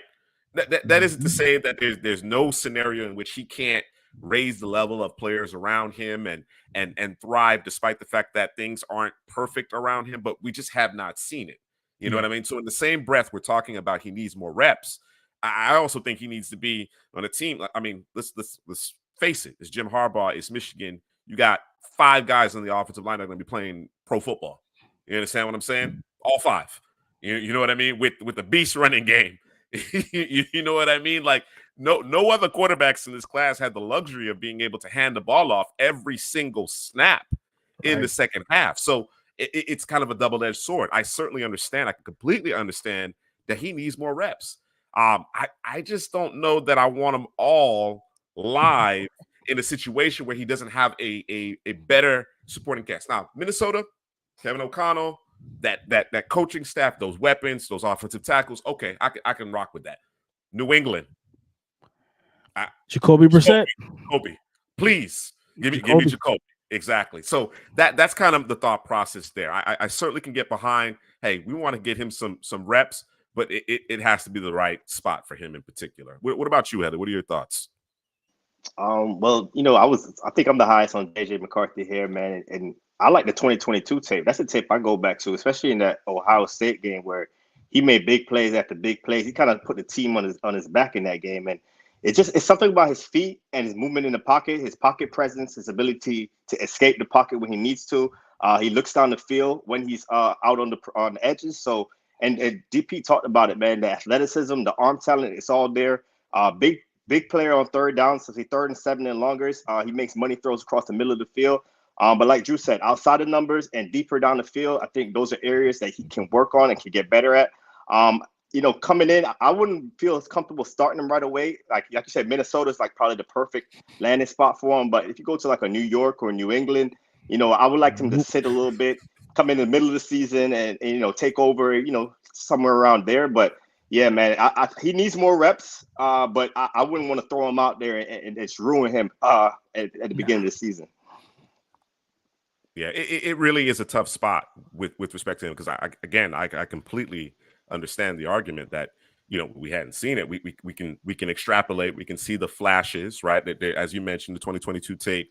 He carried the team in certain instances. We just didn't see much of that this past season. So we want to see more, right? We think he has the skills. He's demonstrated it in spurts, but at the same time, especially a player like that who doesn't have a ton of attempts. I want to make sure that it's good around him, right? I want to put him in position to be successful so that we can get to that and really realize all of that potential there. So good stuff there on the quarterbacks. As we work through the offense, we'll stay on the offensive side of the ball, and then we'll turn our attention to the defensive side of the ball. Who's the most complete running back in this class, DP, in your mind? Blake. Blake. I respect it. Like Blake, Blake is my type of running back. A guy that can run both gap and zone, like lightning quick feet. Like he's quick twitch, jump cuts, slide cuts. A guy that can create for himself, exchange gaps, knows and has great vision. Works one of the better running back, trainers in the business as well, who puts him through a lot of rigorous bag work. So when you see him string together moves, that's literally off of the training field and the things that he puts down. He works his butt off for it, but they didn't throw the ball to him a ton. He can catch the ball out of the backfield.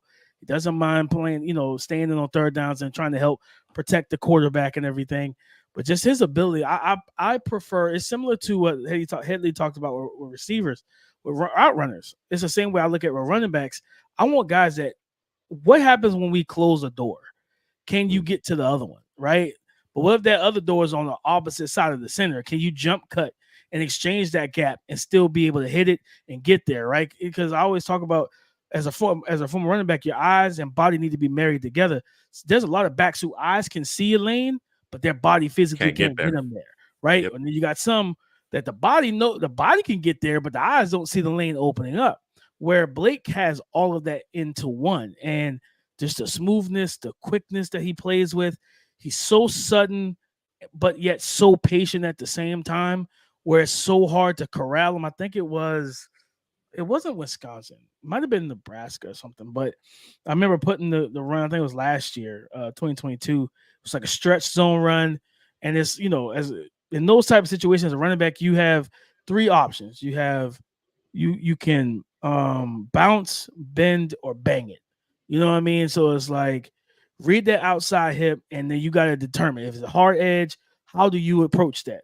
And if you see we all see those like still shots of plays where running backs like miss that wide open hole on stretch runs. And it's like people are like, what are you doing? It's like, because it's typically not that he just doesn't have the vision. He didn't quick enough process if the edge was hard or soft. He hasn't determined that yet, because typically when you realize that's a hard edge, I don't need to keep pressing this because there's no reason to. Right. I need to cut this up. I need to get downhill. Yep. You know what I mean? And stuff like that. Blake, he processes information so quickly as a running back, man. He's and the crazy thing about it, he's like 1A because I have Trey Benson up there with him, and Trey's more gap scheme in my opinion, but that combination of he can catch the ball very well out of the backfield, run routes, but that size, power, and that 4.38, 4.39 he put down. I remember talking to him at the combine, and we were asking like, "What are you running?" He's like, "Oh, I'm hitting sub 4.4. Like that's happening." And we were like 215, 220. Like you gonna hit? And he went out there and took care of it. But you also see that on tape where he's just running by guys and leaving guys. So like the most complete back to me is absolutely Blake Corum. He gives you literally everything: scheme, versatile, pass catching, all of it. Highest ceiling out of those guys, I think, is probably going to be Trey Benson because of the athletic ability that he brings to the table. You made an interesting point, and I want to unpack it a little bit more. I'm sure there's going to be a dichotomy in terms of the panel here. You mentioned you like Trey Benson in the gap scheme. I think we've talked about it and kind of prefer him being in kind of a one-cut zone scheme. So, Headley, talk to me about it. Talk to me about it. Why is it that you lean towards the zone running approach with Trey Benson rather than a gap scheme? Oh, I think it's the vision with him. Sometimes he doesn't see it. DP was broke down Kerm, how he sees it and how he could bounce off guys and depending on if it's a hard or soft edge. But I think Benson is the vision needs to improve with him. I kind of like to see him with a one cut zone scheme, get downhill quickly, because once he gets downhill and gets to the second and third level, man, that guy's the best to me in the class because of the contact balance, how hard he runs, just the 4.39 speed. So that's why I prefer him more in a zone than a gap. But with Blake Corum, I think he could play in any scheme, man. I think he has some of the best feet. He has the best feet in the class, and the consecutive moves, the juke moves, and so yeah, that's why I like Benson in that zone scheme though.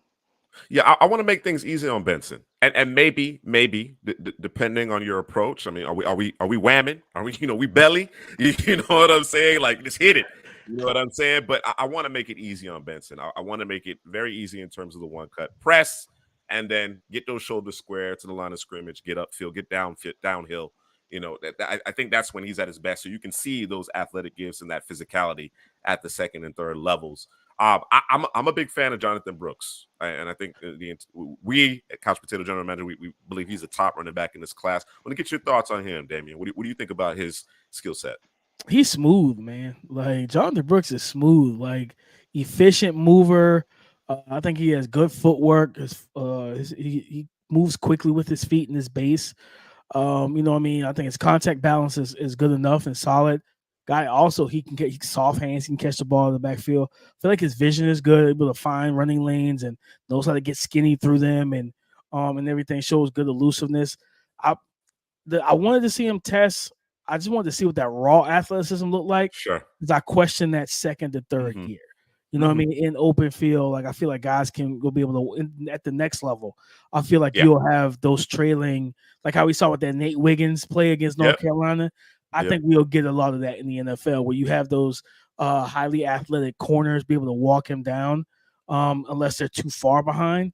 I think that they'll be able to catch him if they're within that kind of like 10 to 15 yard box. Because I think he reaches top speed at a quick pace. I think he tops out once he hits it.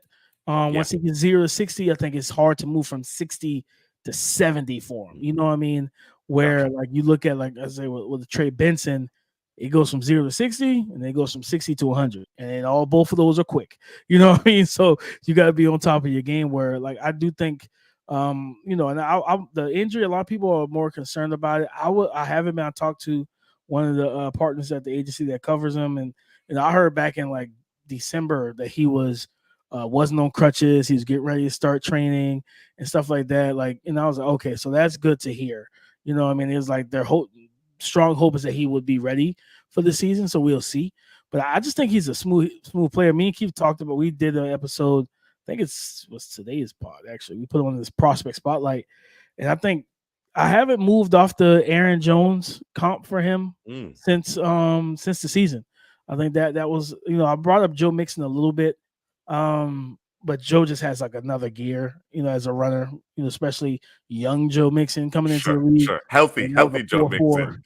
Yeah. That was a 4.4 guy. But like I think Brooks just has a very efficient, smooth game where it's just like he knows how to string together some cuts as well. Go from a jump cut to a spin move. Protects the ball well. I think he's a talented back, man. I think a lot of people, I would say probably third round, depends on like how teams are comfortable of when he's going to start and everything. I think, I keep an eye on Dallas. Like that's just right there in their backyard, right? Like you don't have a true running back, a full-time running back on your roster right now. I think Dallas might be outside of LA, the Chargers. I think Dallas might be my second choice for the team that takes the first running back off the board. Gotcha. What's the best landing spot for Brock Bowers? I've heard, being on the X, you peruse the X, and I've heard a lot of different things in terms of, Bowers not necessarily creating for himself, and I want to get your thoughts on that first and foremost. But what landing spot? What's your preferred landing spot for Bowers? Man, so when it comes to Brock Bowers, just kind of to your first question, I'm like, to me, Brock is that guy who is better after the catch than before. Whereas like against man to man, like he doesn't see it a lot. And even when he saw like tight man to man against like some nickel corners and stuff over the years, he didn't handle it specifically well.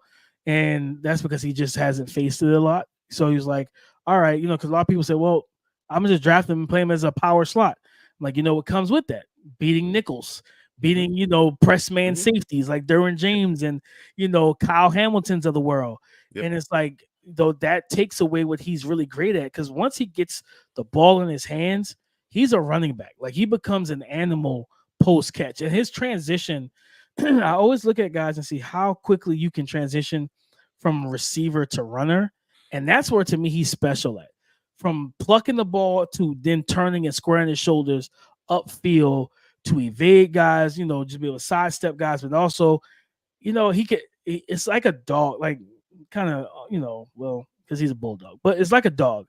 When a dog can sense fear, like they attack, right? He against Auburn, he had a one of his touchdowns. He was on the left hash in the slot, and he ran an in breaker, like maybe 10 yards. It's against zone, no one's in the middle of the field.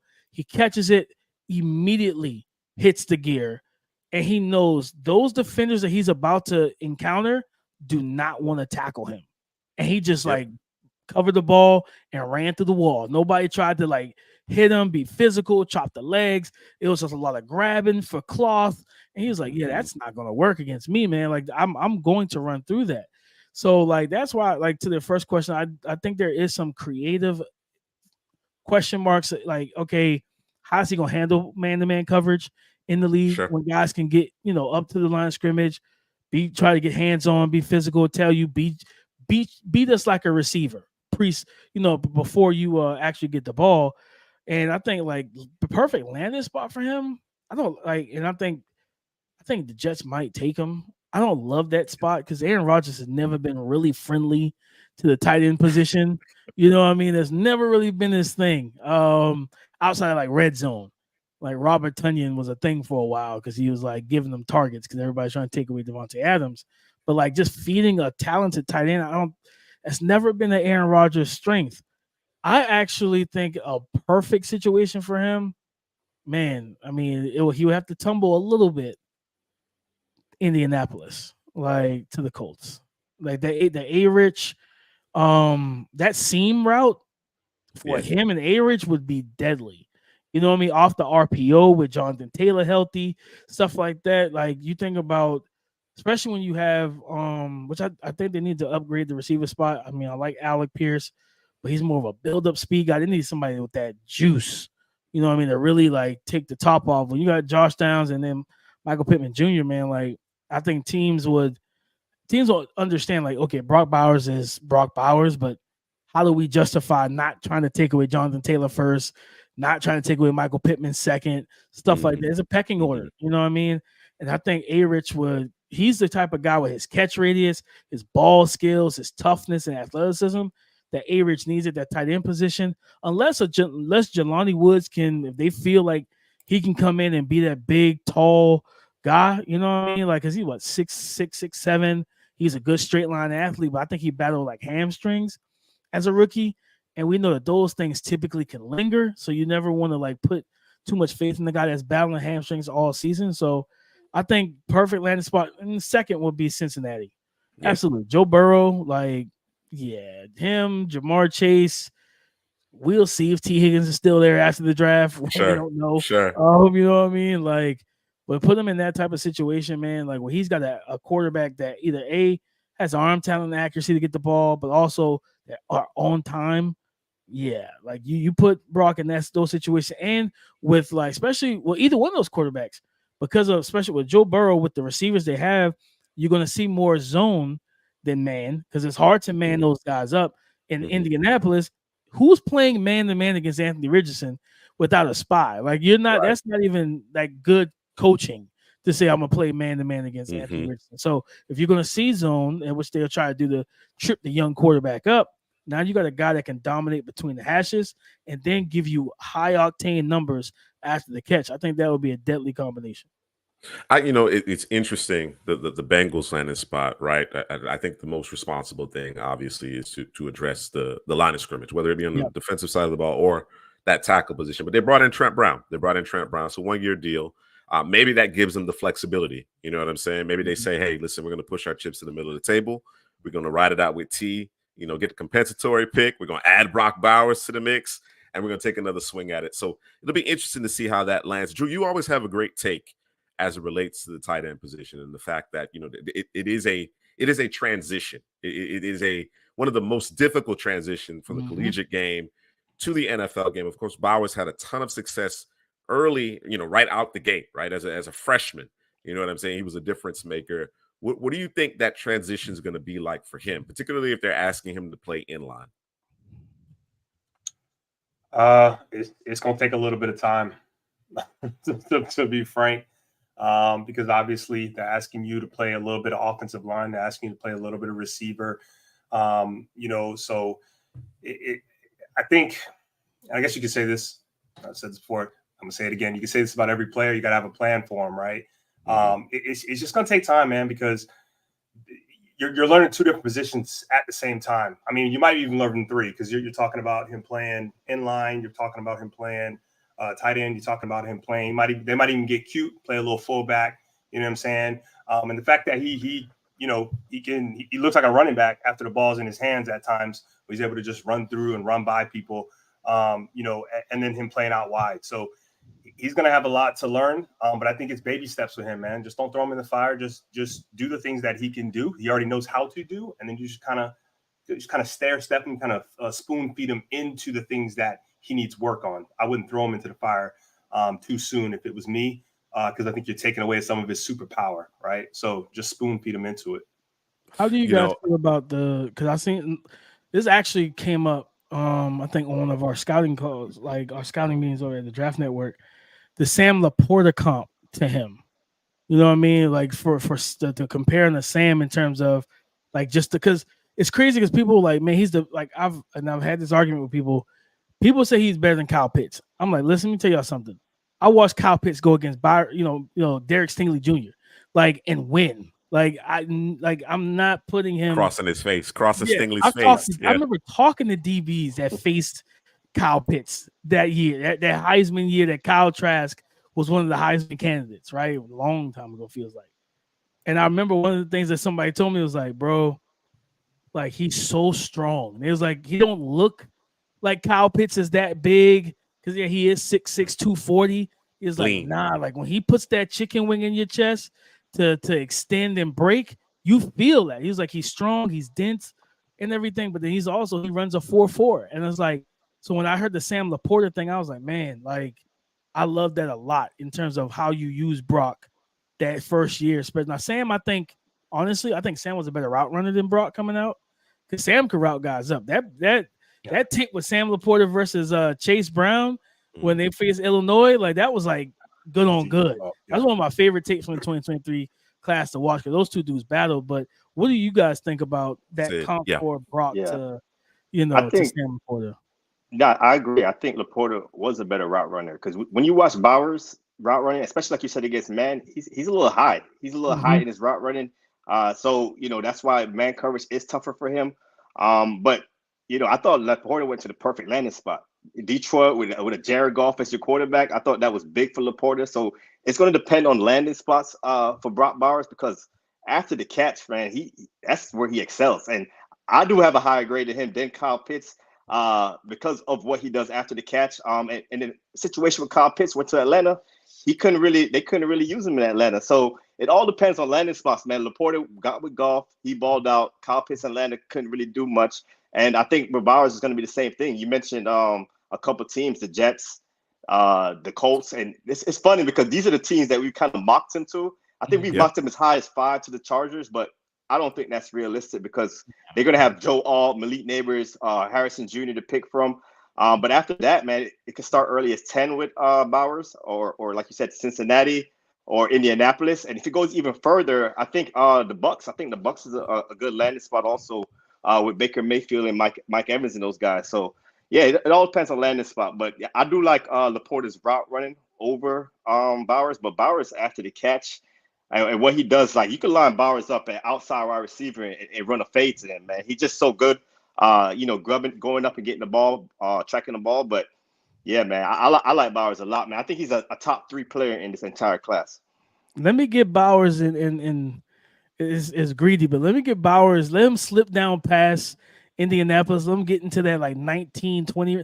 Let me get him to the Rams with Sean McVay, Puka, Cooper Kupp, Kyron Williams. And it's like, how do you defend that type of offense with that? All those, you're not double teaming anyone. You can't justify it with that type of situation. And I think, if you get them into a situation like that, like you said, Headley, Laporta fall into Detroit, where it's like they got a lot of weapons. They can run the ball. They had a 2-headed monster in the run game. Jared Goff is a legit point guard under center, man. Like, yeah, that would like talking about perfect situations for Brock. Going to Sean McVay and the talent they have in LA, that would be chef's kiss for him. Mm-hmm. I think, as you mentioned, right, there are several points in the route, right? As far as being a receiver, a tight end, obviously you have, prior to the catch when you're in the stem, the catch point, and then afterwards, right? It's the catch point and afterwards for me with Brock Bowers. You understand what I'm saying? And what I'd really like to see is, as I like to put it, the old man Kelsey treatment, right? Short motion, bunch it up, right? Get him that free release, that space as he works on that part of his game, as he works on it. Now, of course, we know what Bowers can do in that scene, right? He got the fresh young legs. You understand what I'm saying? And of course, Kelsey was a bigger player, more physical earlier in his game as far as being, from an inline perspective in the run game. But the way Kansas City, Andy Reid deploys Kelsey now, later in his career, where it's a lot of, return motion type of stuff, just to ensure that he gets a free release, ensure that Derwin can't get his hands on him, that you can't necessarily get a jam from the edge or whatever the case may be. That's how I want to use Brock Bowers out of the gate. And then from there, continue to see him develop earlier on in that route. So he's intriguing to me because I think he could be, if used correctly, obviously, he could be the final piece, that last spice that you need in order to cook up that dish. I'm using some of Drew's terminology. Drew likes to use analogies. You know what I'm saying? Really to put some of these teams that are right on the cusp over the top, i.e. the Rams, the Bengals, even the Jets. And as you mentioned, Aaron Rodgers is not known for really, targeting the tight ends. I think that's some Aaron Rodgers, and I also think that's some Mike McCarthy, man. I really do, in terms of him not attacking the middle of the field. You understand what I'm saying? There was this proliferation of back shoulder throws and stuff. And again, some of that's Rodgers, but I also thought that was some of the coaching. So at the end of the day, as you guys mentioned, landing spot coaching, how he's going to be deployed will determine how quickly he can impact it. But I think he can certainly put a team over the top. Who's tight end number 2 in this class, DP? Who you got as the second highest ranked tight end in this class? I love Ben Sinnott. Like, I love Ben Sinnott from Kansas State, man. Me and Keith went back and forth on the pod the other day about it, because he likes Jatavion Sanders, and I'm like, I want to see more athletically. I want to see more as a run blocker. Like, I want to see more in those situations. You're left wanting. You're left wanting. Period. But I think Ben Sinnott has a really high ceiling, really good athlete, explosive guy. And he also, to me, like, I don't think he gets enough credit as a route runner, in my opinion. Like, he runs good routes. He knows how to stem and head fake at the top of breaks and get open against man-to-man coverage. I know, like, the Senior Bowl, I love the Senior Bowl. I think it can, and I even did this like somewhat with Michael Pratt because I was so hyped to see Michael Pratt in person, and he kind of disappointed me down there. But like, I know Sinnott had some drops at the Senior Bowl and stuff like that. But like, overall during the season, he was sure-handed. You know what I mean? Catch point, everything. Like, he caught the ball. He looked like a natural hands catcher on tape. You know what I mean? Then also the yards after the catch, was there for him as well. So I think with that athleticism, his ability as a run blocker, you could kind of work with him on latching, straining, torquing, stuff like that. But physically, he can do all those things. He's a guy that does not mind being a physical collision player, being violent at the point of attack, create. He looks like he plays and looks on tape like he loves to run block. It's like that Pat Bev, Gary Payton defender that, bro, why are you doing all this? You know what I mean? Like those type of guys where it's like, yo, I love defense. I want to take you 90 feet, 94 feet and play you from, you know what I mean, from end zone to end zone, whatever. Like I want to do all of that, man, from like stripe to stripe. And I think Benson Knott loves the run block. Where I look at Jatavian, and Jatavian's like, well, I mean, if I have to, part of the job, I guess. Jatavian's like that basketball. He's gonna pick and roll you, man. He's gonna set that pick. You just better get around him. You know what I mean? As a running back, like he's not gonna move anybody. He's gonna set a solid screen, and he's gonna try to go ahead and roll and get to his spot. But yeah, when I look at Benson Knott, man, I think, and I really like Theo Johnson. I just wish that he was in a more pass happy offense, where we could see that frame, that catch radius, that the athleticism, just really shine. You know what I mean? Penn State's offense was abysmal in 2023, the passing offense especially. Heck no, all of it, because like they had one of the best running backs in the country, best tandems in Nick Singleton and Katron Allen, the two sophomores. And even the run game was kind of like hampered because of the passing attack. So I right now for me it's Benson Knott, and then Theo Johnson. Then I got Jatavian Sanders after that. I do like Jared Wiley out of TCU a lot. I like him a lot. A guy that you flex out. He's not the greatest blocker either, in line, but you're talking about a big target, athletic, catch radius, and he's a solid route runner himself. Didn't have I feel like a couple of these guys did not have like a great week in Mobile, but I think we talked about it, while we were there. I just didn't like the coaching setup, like assistant coaches from all 32 teams. Like no continuity. Yeah, I did not like that at all because I felt like practice had at certain points practice didn't have a flow or a rhythm. If you remember the Robert Saleh year, it was him and my Detroit, man from not Ben Johnson, but Dan Campbell, where Dan came out there, music's blaring, like energy is high. When Robert team came out, you like, what is taking so long to get to the action? Like, why are we still doing installs 45 minutes in the practice? Do that at the end. So, like, I think that played a part, but I really like Benson Knott, man. I think that I don't think he's a finished product yet. And I think people use him like the Kyle Juszczyk was an easy thing to throw on him, but I think he could be a traditional tight end. Hadley, Drew, who do you got at tight end number 2? I got Jatavian Sanders. Yeah, right now it's Sanders. Right now it's Sanders, but I really like Theo Johnson. If you watch the tape of Theo Johnson, I think he's an excellent run blocker on tape. Mm-hmm. And like DP said, they didn't really use him in the passing game too much. But at the Senior Bowl, to me, he was the best tight end out there. He separates at the top of his routes with physicality, has nice hands to catch the football. So, that gave me some optimism in his pass game because you didn't really see it on tape. So you add the run game on tape with what he did at the Senior Bowl in the passing game. I think he could be tied into behind Brock Bowers. No, Drew. No, I was gonna say I got Jatavian Sanders 2. I got Theo 3, Benson Knott 4, and I think I got Wiley coming up as 5 there. So, but they're all really tight. Everybody's kind of tight. Well, I would say Wiley's kind of his own tier, but I think everybody's tight there. I might change it up. I might go back and look because I think Sanat's he's starting to work his way up. I heard he was a hockey player, former hockey player. You can see that in terms of his balance, right? In terms of taking on contact and keep moving, both in the blocking and when the ball's in his hand. So, yeah, so I got some work to do in my tight end room, but yeah, it's Sanders, Johnson, and then Sanat there. Hey, bro, what you got in your ears, bro? What you mean? Yeah, what's that, bro? Yeah, Snoop. You got something? Nah. These are for my phone, but I don't know the Sony's. I don't know what's going on, man. Okay. I thought you came up and you ain't telling nobody, man.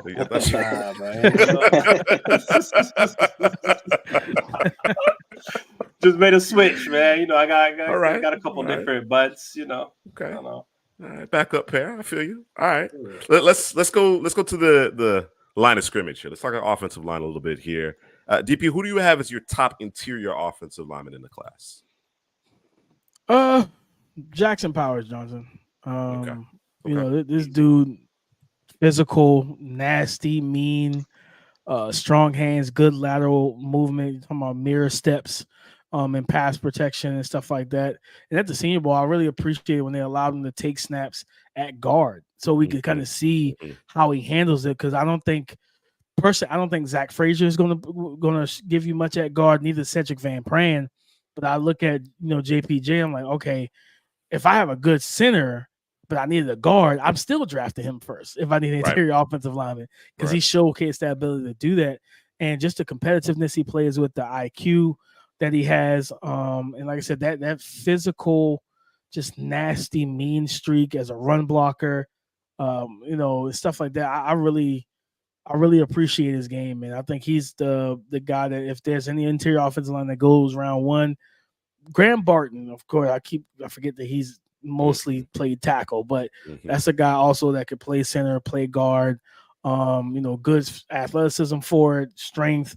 Then there's some people that think that Graham should probably stay at tackle. We'll see. I think the NFL is going to immediately kick him down, but he may, if you fall to the right team, they give you the Zach Tom treatment and say, prove us wrong. You know what I mean? And because his arm length wasn't substantially, like he didn't have the what was it? Who was it? Peter Skoronsky. I think his arms are longer than Peter Skoronsky's.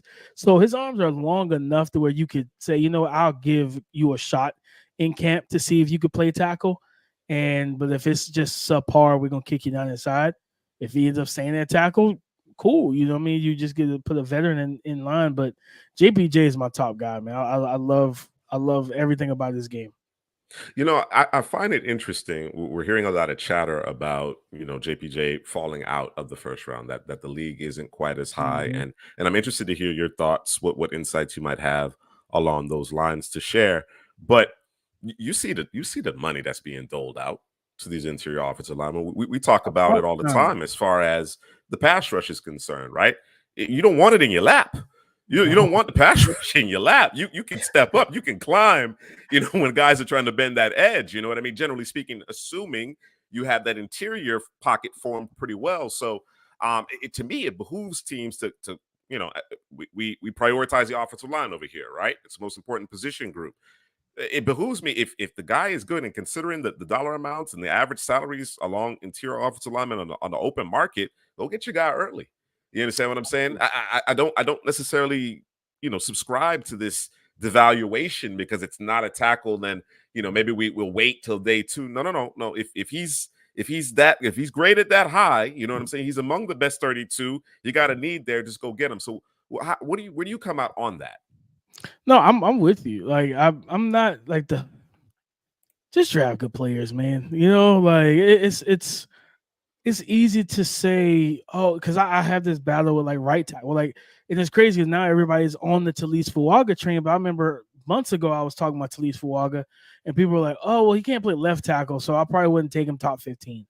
And I'm just like, we do realize that teams are deploying 2 edge rushers. This isn't just the left side of the offense league. We got TJ Watt and Max Crosby flying off the right side. And you're like, yeah, he's not a left tackle. I'm fine.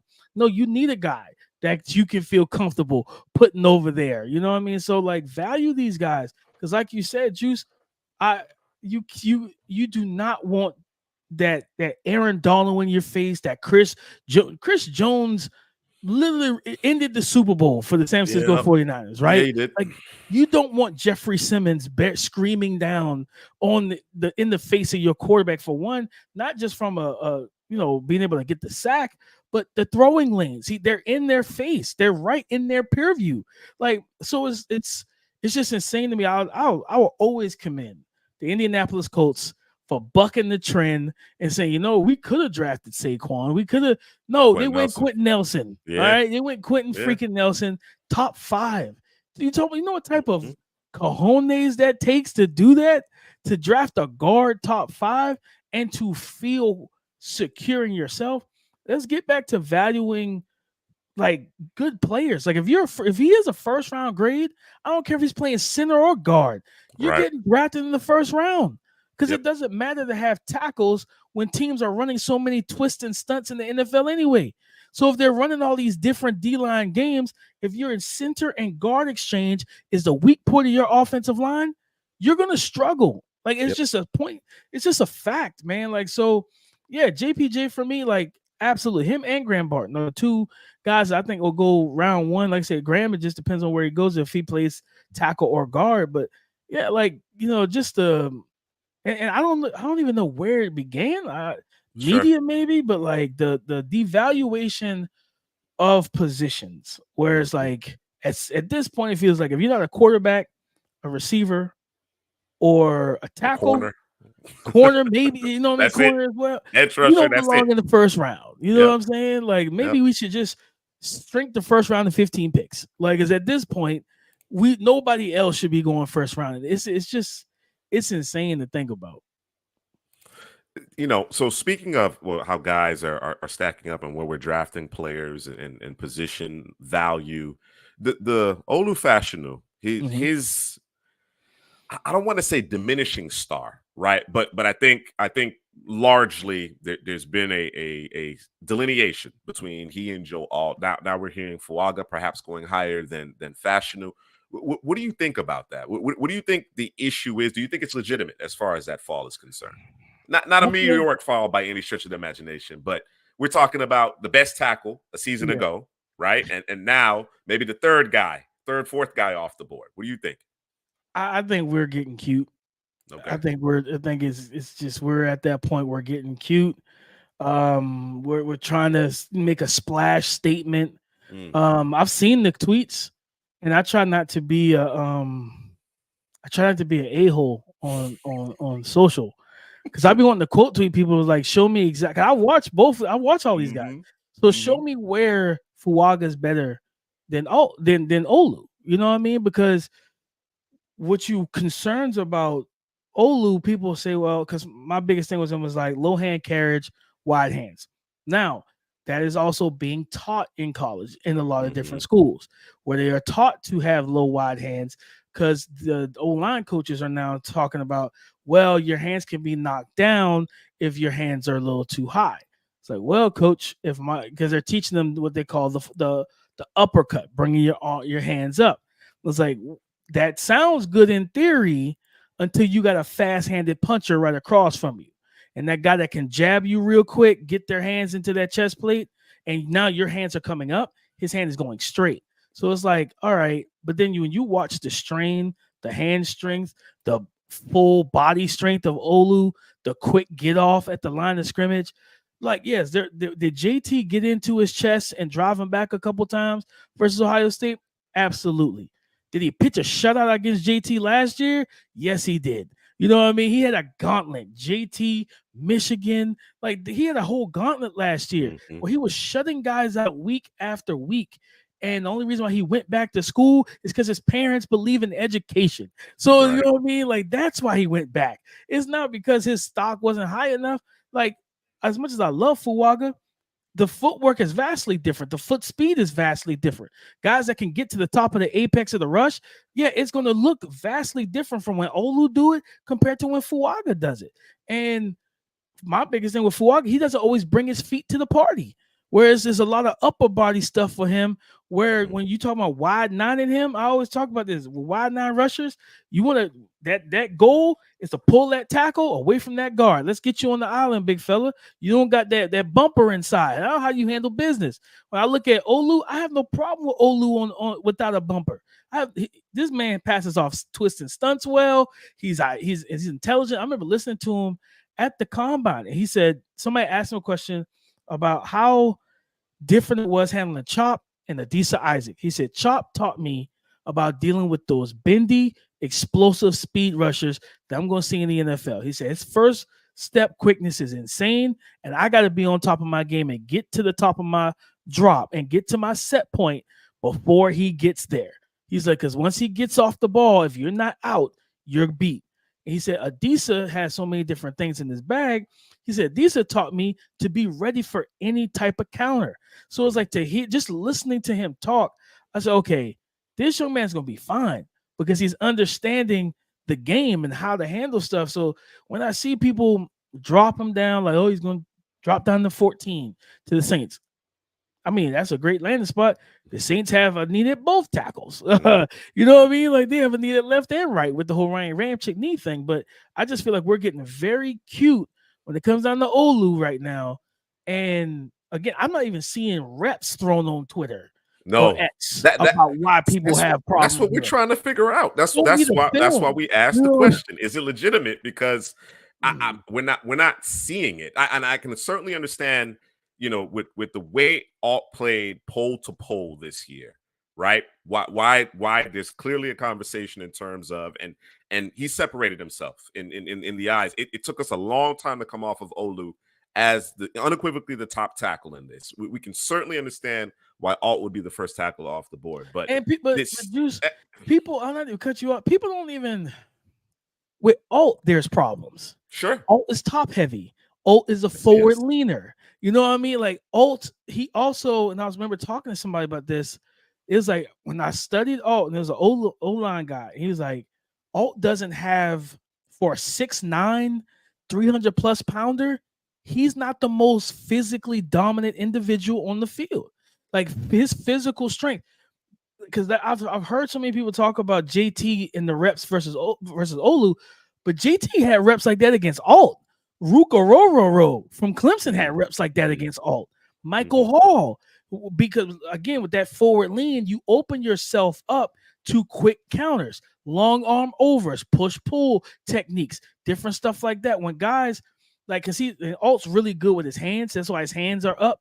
Like he has that good hand carriage, because also he doesn't play with the functional strength and anchor that if he gets that quick power, that he's going to be able to dead that with a quick anchor.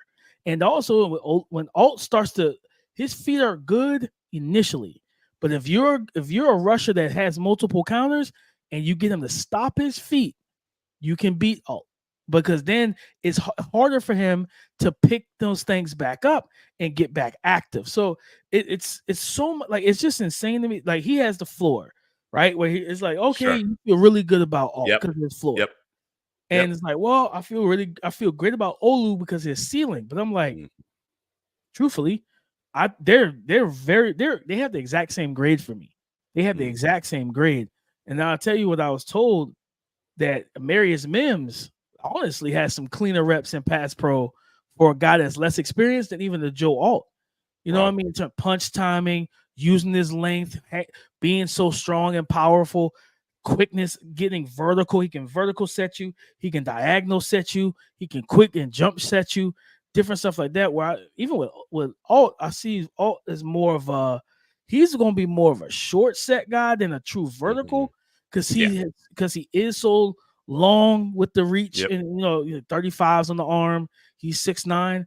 Like he cast that wide net, where that's when I want a guy like, that wide 9 rush. I'm like, I don't want you having that opportunity. I want you out there on that island where I can really test you and everything. But like, I do think that Alt's going to have some struggles against power rushers in the league. I feel like he's going to have some moments where people are looking and like, well, maybe it was Olu. Because I truly feel like we've gotten to a point in this process where, because typically when people feel a certain way about a prospect, they throw the film on social, like, look at this rep, look at that rep. And then I'm just like seeing the tweets, it's just words.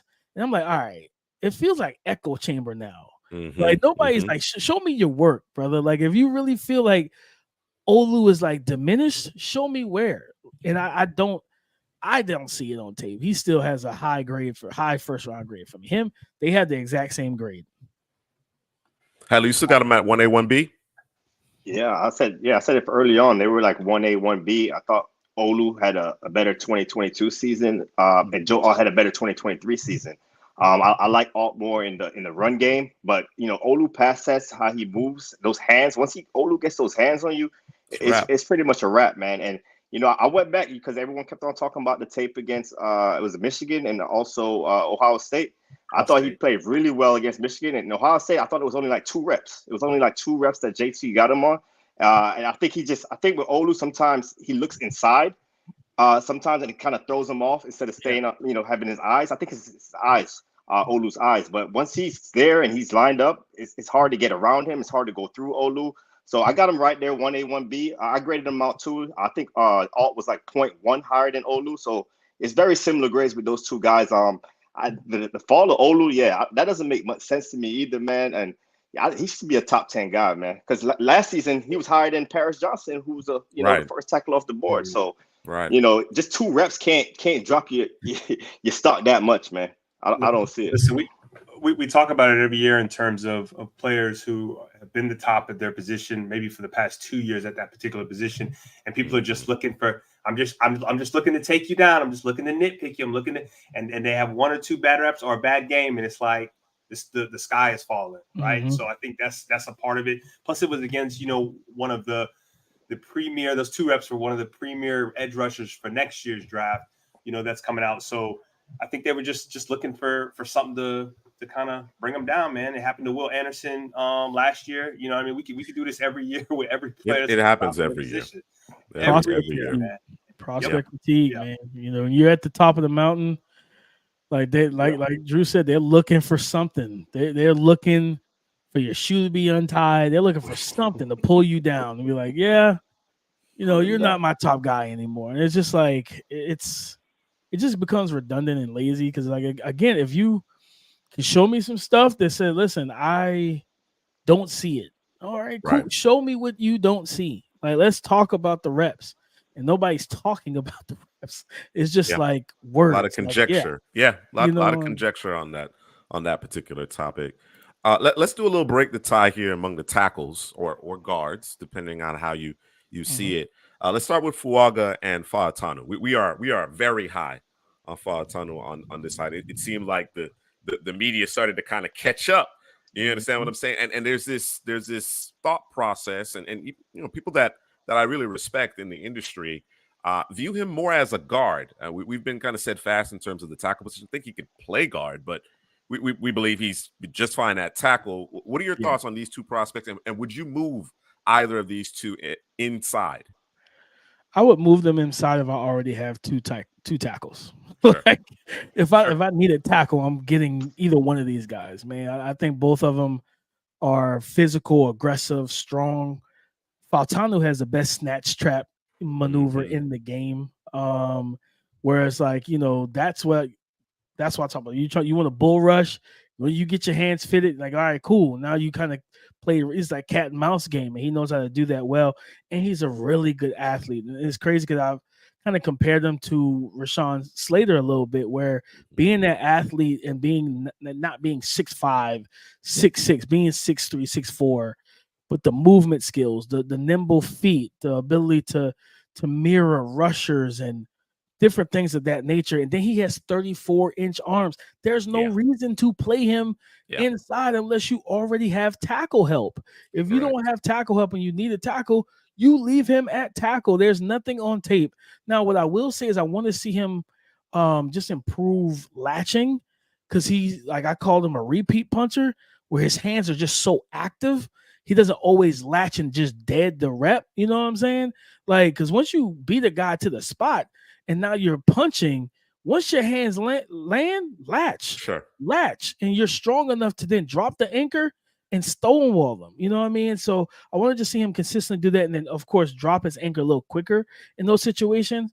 Maybe even get a little bit stronger in the lower frame once he's in the league to do that as well. But I think him and Fuaga are both tackles. It's just opposite sides. I think Faatanu, that's why I have Faatanu over Fuaga. Troy, I think, can play right tackle if you need him to. Athletically, he can flip. I don't think Fuaga can play left. And that's the main thing for me, is like Fuaga's more right tackle, or he's going to play guard inside. But I take Faatanu over him. I think the athleticism, the footwork, the foot speed. I never have a question of is his feet going to get him where he needs to go, where sometimes Fuaga, his feet can kind of limit and kind of hamper him getting to the top of the rush.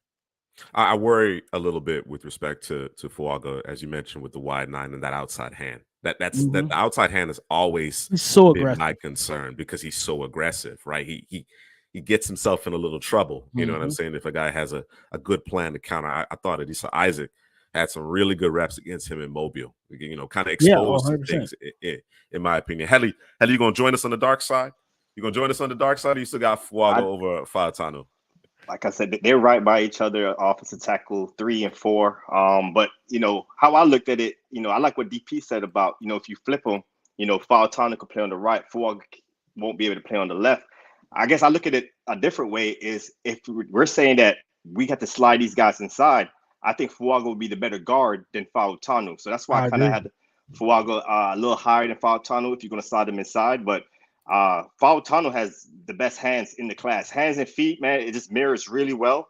And then Fuaga, to me, is probably one of the best run defenders in the class, man. Getting to the second level, his movement ability to do that. So, you know, both of these guys, they have strengths in different areas. So, sure. But right now, yeah, it's like I said, if we had to move them inside, I got Fuaga over Fautanu. Gotcha. All right. How about what do we have here? I think we had at least one more here. Yes, Mims and Guyton. Who you got, DP? This is tough. I think Mims is the better pass protector. Guyton is the better run blocker. Mims has to be coached up with his footwork. When you're 6'8", 340, like you need to be like mauling cats and moving guys off the ball consistently. He is naturally high because of his height, but you want to just see him run his feet more when he's engaged in run blocking, where you see the lock, the latch strain, and movement skills in run blocking from Tyler Guyton more. I think both of these guys, honestly, are athletic enough to flip over to the left side as well. So that's why it's really tough for me. I would probably say, I'm gonna go Mims. No, okay. I'm gonna go Guyton. The injury concerns, with Mims, like you know what I mean, like the lower leg injury during the 2023 season that had him in the boot for a couple of weeks to about a month or so, and then getting to the combine, big opportunity, run a good 40 the first time, second 40, pull up with the hammy, and it's like, okay, are you going to be hampered by injuries throughout your NFL career? Like, are we ever going to get a full season from you, Mims? Like, that's going to be, I think, the biggest question mark for me when it comes down to Amarius Mims. So I'll go Guyton in that situation. Real quick, what are your thoughts on Kingsley out of BYU? I like Kingsley. I like Kingsley a lot. A guy that also athletic, can play both sides. I think he could play guard if you really needed him to.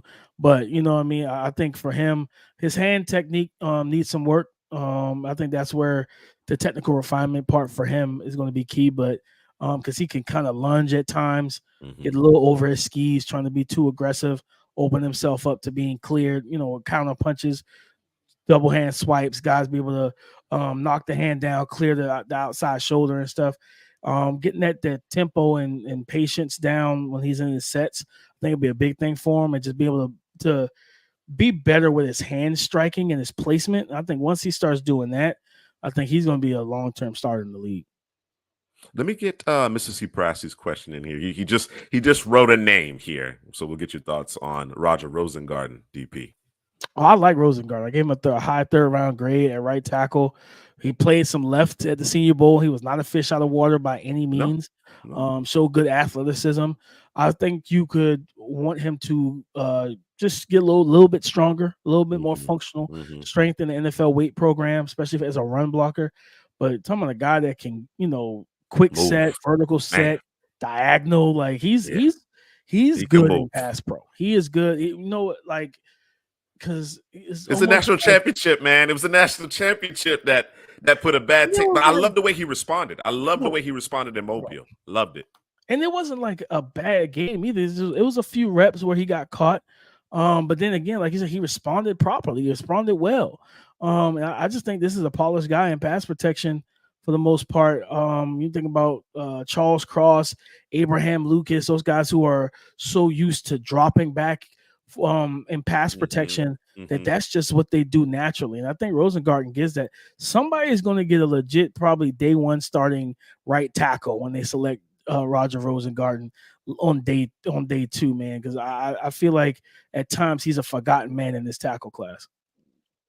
All right, let's work our way from the back forward on the defensive side of the ball here. Your best nickel, top nickel slot defender in this class.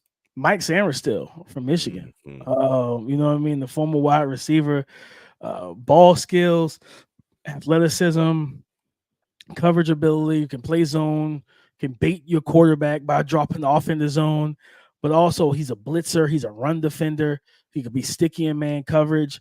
Like this guy has a complete nickel game. He's the type of guy that you want at nickel, like that Mike Hilton, Kenny Moore prototype. That's what you want at nickel. Those guys that are not afraid to get physical, they're not afraid to leverage the ball and stop the run game and be willing tacklers if the running back bounces out. Because a lot of times we see undersized corners and we're so quick to say, well, let's put them in that nickel, not realizing that nickel corners are closer to the action than outside corners. So you better be ready to tackle if that running back sees the inside close and he jump cuts out there. Can you slow him down? What can you do to deter that from being a big play? And I just love Mike Sainristil's game altogether. Again, his zone coverage. This is a guy you better be careful, and you need to know where he is. Like that's that where's Waldo defender as a quarterback. So you need to know post snap, pre-snap where he is, and then post snap where he is. Because the moment you lose sight of him and you try to throw that quick flat route, that's a pick six. You know what I mean? That quick out route, he's going to take that if he's the cloud defender underneath. So, he's the best nickel in this class to me. Yeah, definitely no debate on the panel on that one. A lot of conversation around Cooper DeJean and how he will be deployed at the next level. Is he more safety than he is corner? Obviously, his ability in space, that's where he thrives, right? There's a lot of off coverage in his tape. What are your thoughts? How would you deploy him? You know, you're starting your NFL team. You're calling the defense. Whatever scheme that you run, how are you ultimately deploying Cooper DeJean? I'm putting him in cover 3. Cover 3, I'll put him in some cover 4. And then honestly, see me some cover 2. I think he's a prototypical zone cornerback. He does show some flashes in man-to-man coverage. The one thing I would tell him, in man-to-man is especially down the field, he can run stride for stride with guys. He'll be step for step, but he doesn't close that gap between him and the receiver. Where instead of getting chest to chest, hip to hip, he's just running stride for stride. No, get chest to chest, hip to hip, because that way now you shrinking the passing window and the target window for the quarterback on those downfield throws. I think there was a couple of reps I was watching him earlier. Matter of fact, earlier today, where I just noticed that, and I'm like, all right, he fixes that. I think this is a guy that could play some man to man depending on the receiver. Pre-snap alignment to be big for him if he's going to play press man or man to man. Press man is probably where I want him to. I don't think he's reactive enough with his feet and his hips to play soft shoe. I want him dictating the action in the contact window. Get your hands on, throw off the timing, force, squeeze, use your body to squeeze him to the sideline. And with his natural playmaking ability, he can catch the ball. He is a punt returner, so he knows how to make guys miss after he has the ball in his hands.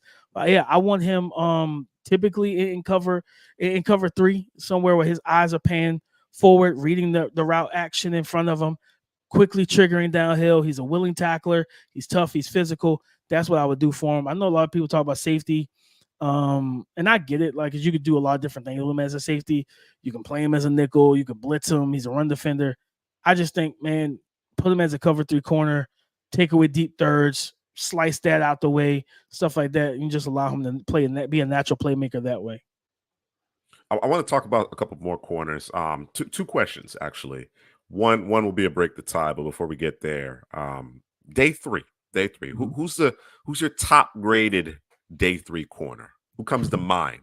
Right, after that run in the second and third round, because this is a very deep corner class. A lot of people will argue that, well, it's not a great class because you don't have a top 5 prospect. I just think top to bottom, there's a ton of depth. You understand what I'm saying? We don't agree with that line of thought. But in day 3, you're still looking to round out that roster, a guy that you think could become an eventual starter. Who comes to mind first? I think about Shaw Smith-Wade from Washington State, a guy that played predominantly on the outside. But down in the Senior Bowl, we saw him play some nickel. I think he has good ball skills. He's quick. He's athletic. He's not the biggest guy, so you worry about big body receivers on him in certain situations. And in those situations, I'm telling him to bail out, you know what I mean, and get to your spot, stuff like that. But I think he's a guy that could be an eventual starter, whether in the nickel or outside. You know, you think about like how like the Jack Jones of the world, as smaller DBs that still be able to live as an outside corner. I don't think he makes it to day 3, but it's a possibility. I really like Andrew Phillips. You know, when I got into his tape before the Senior Bowl, love what I saw from him. He didn't have like the ball skills, the ball production and stuff like that, but just sticky corner. And then when he got down to Mobile, like it was crazy how good of a week he had, but no one talked about it. Like when he was in 1-on-1s, he was one of the more difficult defenders for those receivers to beat. I remember there was a rep against Johnny Wilson where like they walk up to the line of scrimmage, you see the clear size difference between the two, but he's like quick, he's physical, gets a quick jam, stays hip to hip, he's physical during the stem, and then he's battling at the catch point with the 6'7", 6'6", wide receiver and everything like that. I think if he fell to like the 4th round, I think I have like a late 3rd, early 4th on him. I think some teams might look at him as a nickel, but I just think this is a kid that can play both inside and out, and he's really really talented as a cover corner, man. Just doesn't get a lot of. I don't think a lot of people watch this tape, and a lot of people clearly didn't pay attention to him at the Senior Bowl because he had a good week. Same question to you, Drew and Headley. You know, who's the first corner that comes to mind to you in terms of day 3? Who you running the card up to draft for your favorite team? And yes, Drew, you need a corner in Tampa Bay. You need one. I'm looking at Renardo Green. I'm not sure if he might be a day 2 guy though. Renardo Green comes to my mind. Cam Hart, he might be another day 2 guy. But after those 2 guys, DP said it, Andrew Phillips, Smith Wade. But I'm gonna stick with my guns, man. I'm gonna stick with my guy Josh Newton. Josh Newton from TCU. I know he had a rough 23 season, especially the game against Texas. But if used the right way, we don't want him deep down the field and off coverage. I want him sticky. He can play man to man, in your face, put hands on you. You could turn and run, and in zone, put him like a cover 2 where everything's in front of him. I think he could be an excellent day 3 guy. And I want to talk about Smith Wade a little bit too, because he's grown on me also. Because after day 1 of the Senior Bowl, I'm like, this guy's getting beat time after time, but he kept on competing, got better day 2, got better day 3. And when you look at the tape, I think he's a plug and play nickel corner. Long speed might be a little issue, so you don't really want him on the outside. Sometimes he'll take the cheese on those zone plays, get things behind him, but he's very competitive. He'll put hands on you. He's physical. So you slot him into that nickel, I think it fixes a lot of problems with him. And I think he could be a plug and play guy there. So I like Smith Wade, Andrew Phillips, and Josh Newton will be another day 3 guy I like. Fun fact about Smith Wade, he's a former running back too. He played running back through high school. Okay. He told us, he was on the show as well. We talked about that, and so that physicality kind of comes natural to him. Yeah. I got Kalen King, right? Kalen King. Oh, I was the corner. I hit y'all in the chat yesterday. The 3rd corner from Penn, not King, not Dixon. What's buddy's name? Number 25. 25 on Penn State. He's a nice corner too. I was watching him yesterday, man, and he's on the smaller end. I think he's like 179, but his click and close and his ball skills is impressive to me. So he's another guy to watch out day 3. You got his name? Looking for him. I got it right here. Bro, we be talking a lot of trash, bro.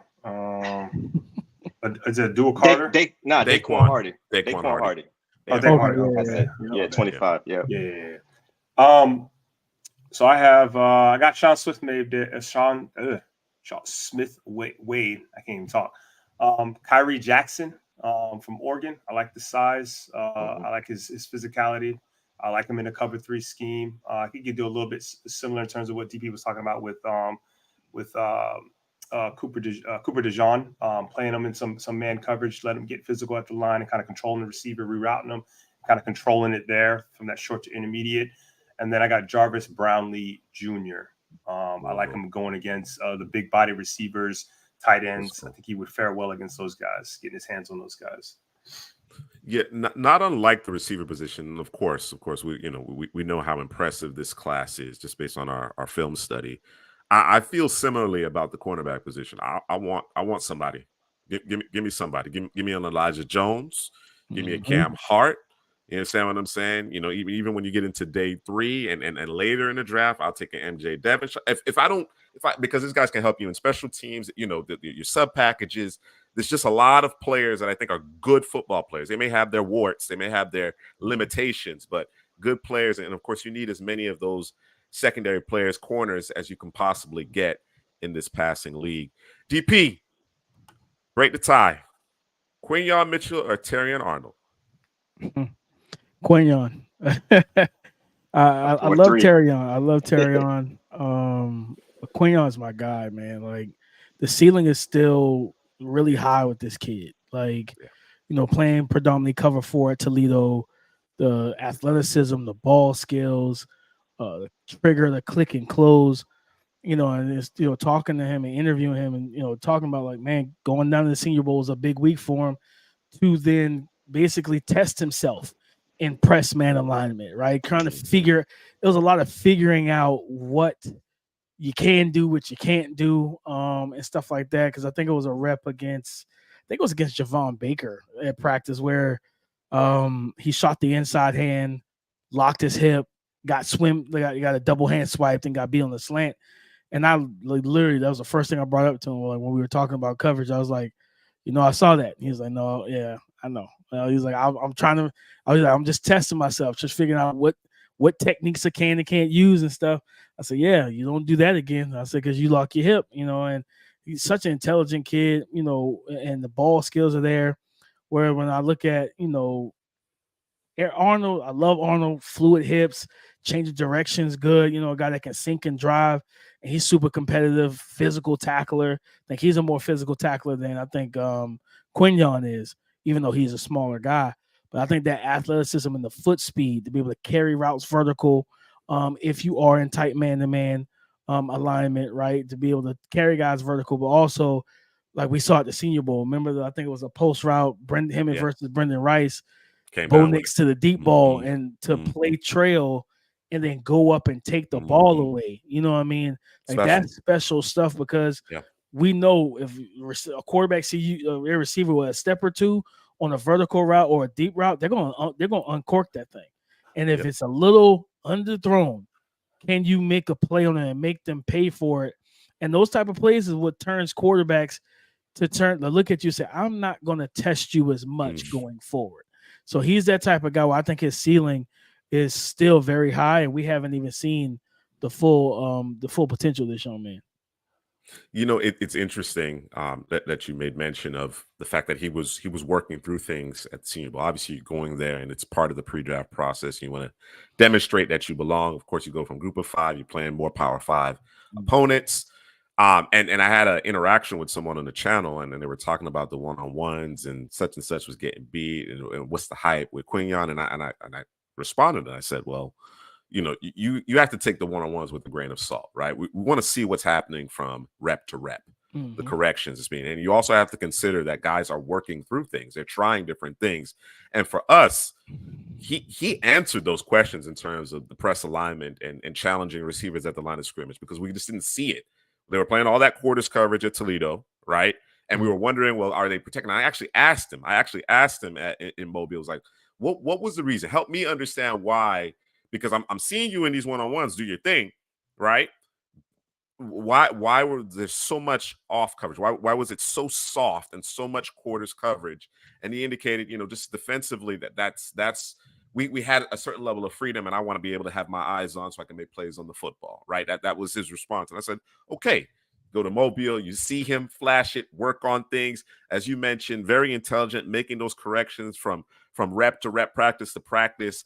And again, that athletic upside is what kind of separates him from me. You know, from a purely technical standpoint, I can understand why, you know, my guys, they got Terrion as cornerback 1. But it's just that stuff that you can't necessarily teach, and the superior ball skills. You know what I'm saying? That I'm gonna give him the edge because I think from a technical standpoint, Quinyon is not far off. You know what I mean? It just, you didn't necessarily get that understanding from the film, but as you mentioned, speaking with him, seeing him in Mobile, seeing his process, and understand, what I can, what I can't do, learning. I mean, he's out there learning on the job. You understand what I'm saying? And his ability to then apply it and make plays was really impressive. That's what kind of flipped the pendulum in his favor. You know what I'm saying? I actually had Nate Wiggins pretty high as well. I know Nate Wiggins doesn't me too. necessarily play with the requisite physicality that you're looking for, but I think Nate Wiggins with that length and that kind of speed can be in the right scheme can be really effective as well. But I'm with you. I'm with you on the Quignon. Slight edge over Terrion there. Headley, I don't know if I told you. But in that same conversation, I asked him, who does he study? He's a big Marshawn Lattimore guy too. And I know that was your guy in that particular class. He's a big Marshawn Lattimore guy as well. So we talk Quignon? Quignon, yeah. Okay. Yeah. It's a good class, man. Again, this whole concept where we don't have, that a Stingley or a Sauce Gardner in this particular class. I just look at it top to bottom. It's beautiful. Go get you a corner, get you a receiver, and get you a corner. You understand what I'm saying? So yeah, I'm looking forward to seeing how it all plays out in the secondary. Let's go to the second level of the defense. And who do you have as the first off the ball linebacker coming off the board here, DP? Oh man, Edgerrin Cooper. Edgerrin Cooper he's a specimen, bro. That's a dog. The ability to, rush off the edge, spy athletic quarterbacks like a Jalen Milroe, drop off in the coverage, play the run. Be able to fight through traffic on pin and pull actions and not get engulfed by the pulling the climbing guards and different things like that. Line up at middle, weak side backer, Sam backer. He just does so many different things well and wears so many different hats for that defense, man. And like the athleticism, 34-inch arms for a linebacker is kind of crazy to think about. For an off-ball backer to have 34, like he's a inch and some change shorter than Joe Alt on the arms. Like, you know what I mean? To think about that. He's a 6'2" linebacker, and that's a 6'9" offensive tackle. And his arms are just a inch and some change shorter. So, a guy that is a willing tackler, does not mind running the alley versus the run game either. I like it. I think his eyes can consistently get better as of reading the pin and pull action and all the window dressing they do with the run game a lot of times and stuff like that, with some gap calls and whatnot. Even with the slice action, just kind of being disciplined with your eyes, slow until reading the mesh point. I think gets him, trips him up a little bit where he can lose the ball at times when he's trying to read the mesh point from distance. But overall, I think there's no red flags about his medicals, stuff like that. And he plays like what I really look like was watching him against some tight ends play man-to-man coverage, right? Going out there into the nickel again, overhang as a linebacker against tight ends and handling those guys in man-to-man coverage. I think he'll be the first. He probably should be the first linebacker off the board, in my opinion. You think there's any scenario where he makes his way into the first round? Nah, not in this class. Not in this There's class. too many offensive tackles, quarterbacks, tackles, receivers. Yeah, I think somebody's gonna get an absolute steal on the second round with him, though. Gotcha. All right. Among that first crop of linebackers, generally speaking, obviously it's Edgerrin Cooper and Peyton Wilson. You got Junior Colson as part of that conversation as well. Later in the draft, who's a second level defender that you like perhaps more than the masses do? I love Jeremiah Trotter Jr. You know what I mean? Instinctive, very quick, closing burst, knows how to get into the backfield. Very similar things that we saw from the Kobe Dean. You know what I mean? Very similar game to the Kobe Dean, similar build and everything else. I don't think he has any testing numbers because I went to the Clemson Pro Day. He had a hamstring issue, so he wasn't able to test and work out with everybody else. But I think he drops off into the zone coverage well. He could take the ball away. He's sure-handed. I really like Jeremiah Trotter Jr. I think he more than likely does slip to day 3, like top of day 3, that round 4. Mainly just because he's not going to have the prototypical build that they look for now.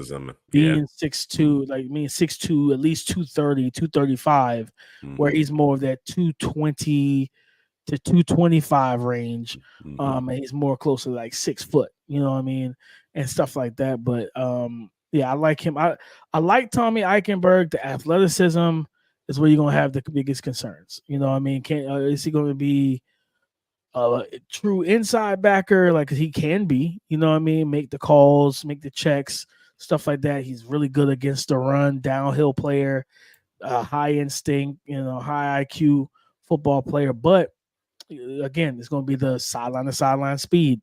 Can you get back into range on some of these wide receiver screens, outside runs, toss sweeps, stuff like that? Where and then draw in coverage. I think he can be a solid functional spot dropper, but you're not manning him up against pretty much anybody. I think that's going to the athletic profile is going to be what's going to hold him back from being a higher draft pick. Because coming into the summer, I looked at him similar to Jack Campbell. I'm like, listen, this dude does the same exact stuff as Jack Campbell, but I think Jack is going to be more of a more explosive, dynamic athlete Right. compared to Tommy. Gotcha. All right. The big fellas up front. What do you do in light of everything that's taken place here recently? What do you do with Devondre Sweat, man? Man, that's a situation you gotta sit the big fella down and have a man-to-man talk. Like what's up? Like what's going on? Are you a bigger version of Justin Blackman where we had to worry about drinking being a problem for you? Like, I get it. If you want to have fun, I get that. Uber, Right. like Right. Lyft, like Right. something. Like you don't have to get behind the wheel of a car, man. So it's like just sitting down with him, trying to figure out where he is mentally, where his head's at, why this happened. I think that people who read the B said that Dane said that people called him like a class clown, which I don't take that as a bad way out. You know what I mean? Like that's typically a good thing. Means you can lighten the mood and change the atmosphere. When people are uptight, you know how to get people to laugh and joke and just relax. You think people being uptight pregame, it's like, nah, fellas, this is what we do. This is what we love to do. You joke and you can get people to just, you're like, you know what, bro? I'm good now. I'm calm, right? But like they said that he was a party animal. I'm like, okay, so that type of stuff you have concerns with, you know what I mean? So it's like, all right, are you going to be, because the phrase is, whatever you are before money, you become more of when you get money. So if he's a party animal in college and you give him a guaranteed $3 million deal as a rookie or $5, whatever, are you going to be out here, depending on the city, right? Now, if you're in Wisconsin, I don't know where you're partying at in Wisconsin. You know what I mean? I don't the cheese factory. I don't know where you're going, like in Green Bay, Wisconsin. But if you're like, you in Atlanta, you in Dallas, Houston, you in some big metropolitan city, and you a party animal, I'm gonna have some concerns then. You know what I mean? Right. Like, are you gonna James Harden me and come into camp even heavier than you're supposed to be? Like, Sure. you know what I mean? So like, The I think that's discipline. gonna be the big thing. His game and his tape is good, man. You know what I mean? Like the rep against Bo Limmer at the Senior Bowl, the infamous accordion rep. You know what I'm saying? Like the things he does, you can't teach the physicality. He's quick for a 366 pounder. He has a long arm over. He can collapse the pocket. You're not moving him in the run game. Like that's just not going to happen.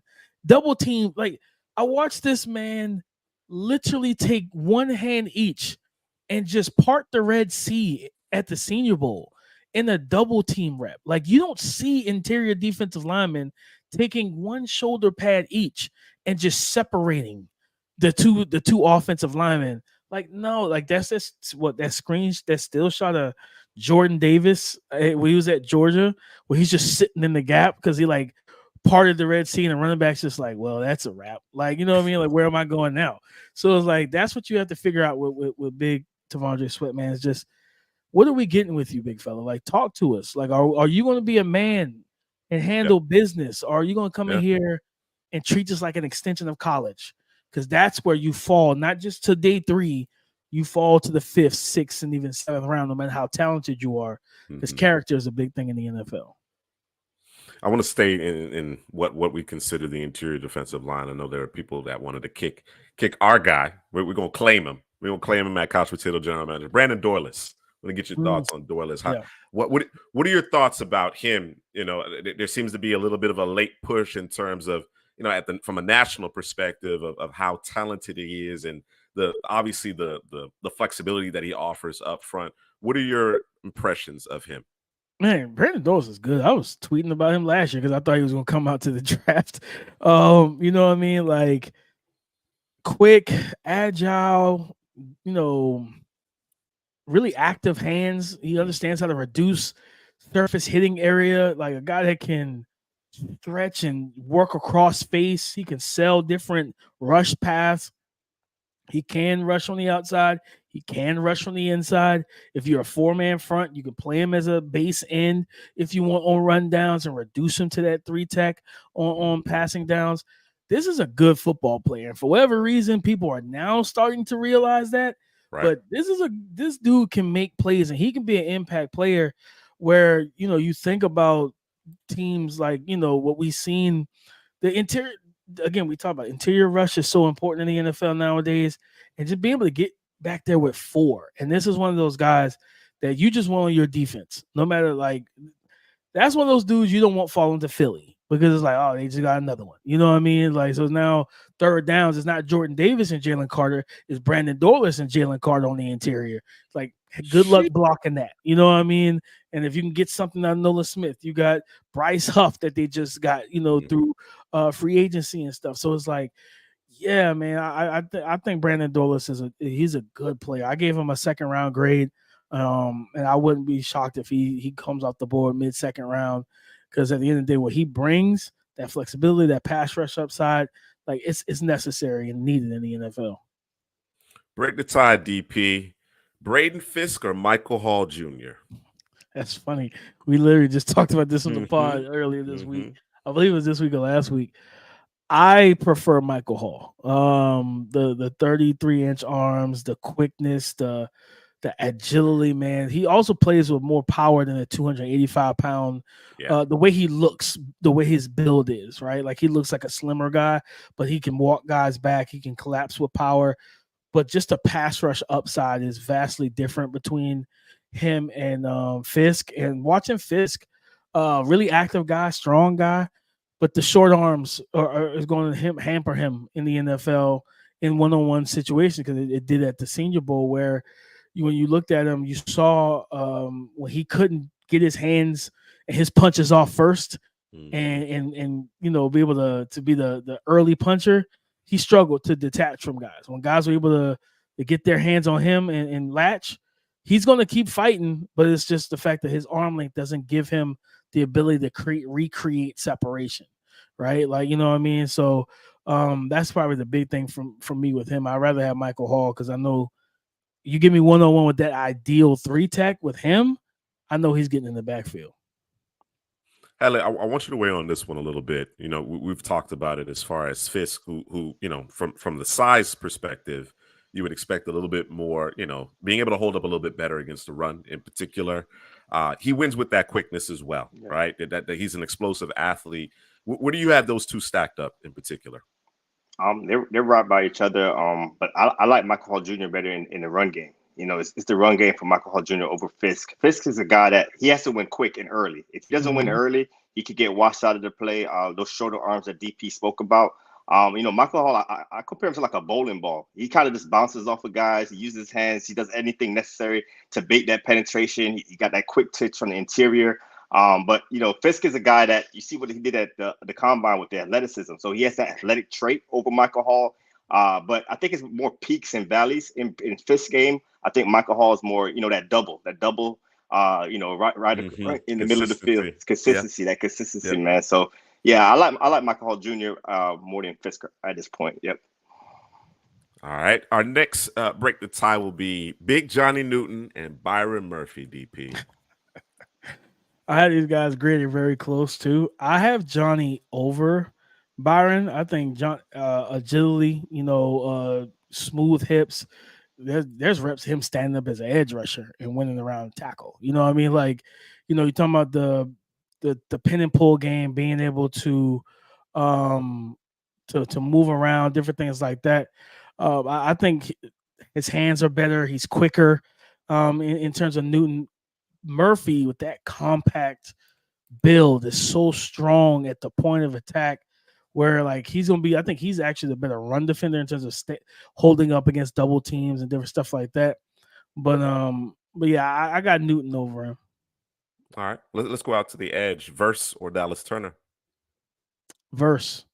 The ability to play the run, be powerful, but also have explosive first step that Verse has. You know, there is some, because he is more of a muscular build. You're going to have some like rigidness in the hips a little bit, where Turner being a little bit slimmer, he can kind of dip and bend more fluidly. But there's ability to convert speed to power that that Verse brings.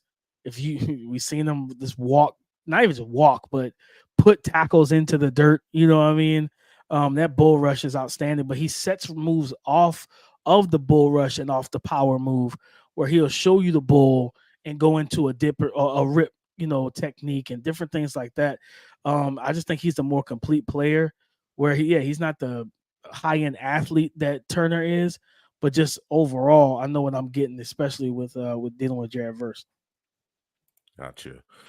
Let's kind of open it up a little bit here as far as prospects are concerned in the class, and I'm interested to hear who are in your mind who are folks sleeping on any position, who are folks national general consensus too low on in your mind. Somebody I think that they're too that's being slept on. It's too low. Oh, my boy, safety out of Oregon State, Katana Oladapo. When you talk about being a big athletic corner that can cover man to man, go out wide, go into the nickel, play run support, be a plus run guy, play too high. He even played some single high at Oregon State. Like that guy, understanding what he brings to the table, he can do some similar things that you see Kyle Hamilton do, right? Being able to play that big nickel and really help dictate pass coverage, drop off in the zone, can man up tight ends and stuff like that. He still has to learn the NFL game. I talked about that at the Senior Bowl, where in college they let him get away with being a little bit more handsy. In the NFL, we got money on the line, we got fantasy points on the line. You better not be grabbing none of these receivers and tight ends. They're gonna flag you in a heartbeat. So like him learning how to play sticky coverage in man-to-man without being so handsy and grabby, man. I think Katana Oladapo is a guy. You think about Mike McDonald going over to Seattle and them not having Quandre Diggs, them not having Jamal Adams now. I think that would be an ideal landing spot for him, because he can do, like I said, do similar things that Mike used Kyle Hamilton for. Would you put Dominic Hampton in that same category? We kind of corresponded a little bit about him. I know Headley really brought him to our attention late in the process. Is it a similar grade for you? Do you have one distinctively higher than the other? What are your thoughts there? I got Oladapo higher, but Hampton definitely has the same similar skill set and tools to be able to do it. Where like he did it at Washington, right? Like, play on top of the roof, walk down into the nickel, do different things like that. And I think I gave him, a fifth. I gave Katana late third or mid to late third. I think, overall, like he was just a little bit cleaner for me in coverage, but also just the ability to affect the run game was there, a more physical player than Hampton. But I think Hampton, absolutely, if you want to wait to day 3 to be able to get a guy that can be kind of a Swiss Army knife for your defense, be that third safety for you in your safety room, like Hampton can absolutely walk in and do that, especially for defenses like we saw with Mike McDonald. He played 3 safeties, Geno Stone, Marcus Williams, and Kyle Hamilton on those passing downs. And that's kind of the way that these safeties are coming out, being more hybrid players like that. That's probably what we're going to start seeing more of, where these nickel corners are going to have to really come in and earn their way, because when you can have a safety that's 6'2", 200 pounds, that can be able, if you want to run draw really quick, I can go ahead and put an end to that as well, and blitz and do different things and be a more physical player. Yeah, I think Dominic Hampton brings that as well.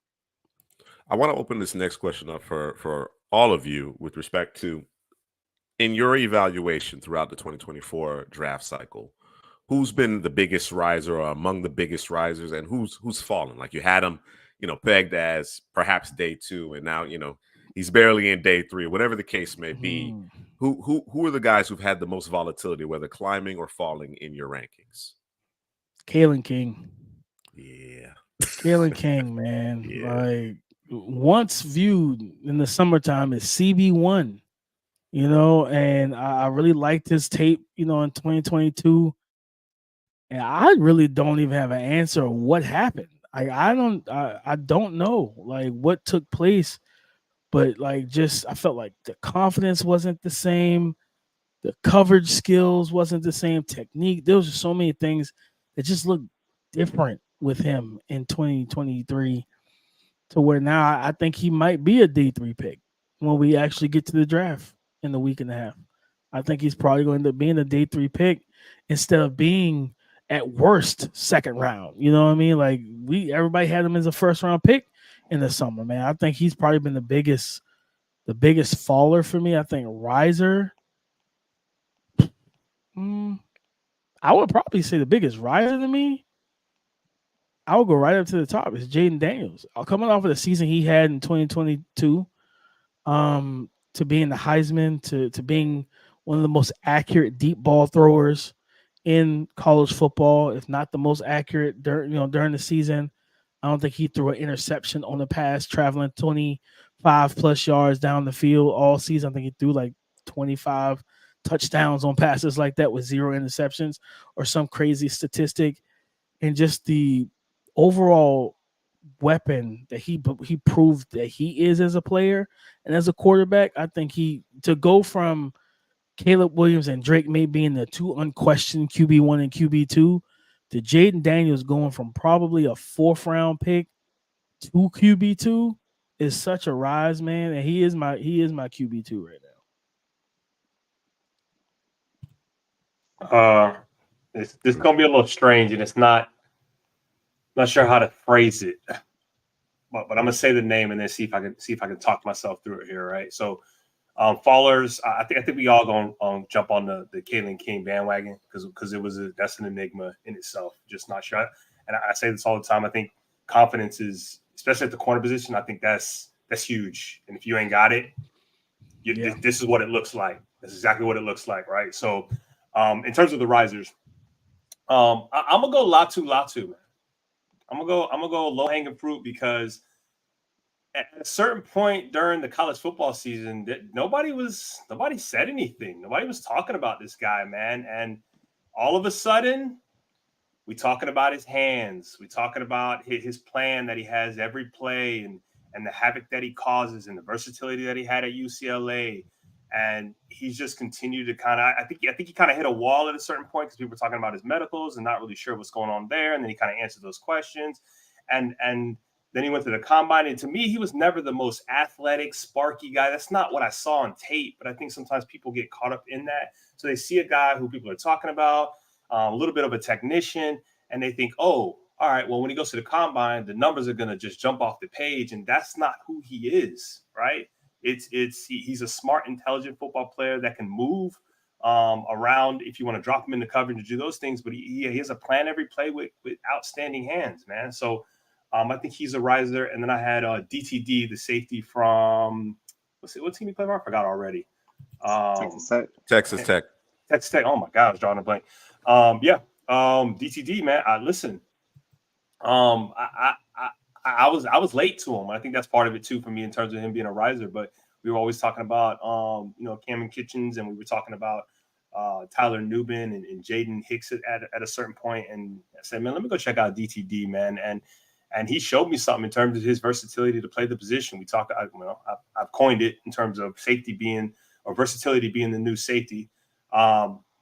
He kind of proves that in terms of what you want from that position, right? It used to be free and strong, and you kind of knew what their skill set was.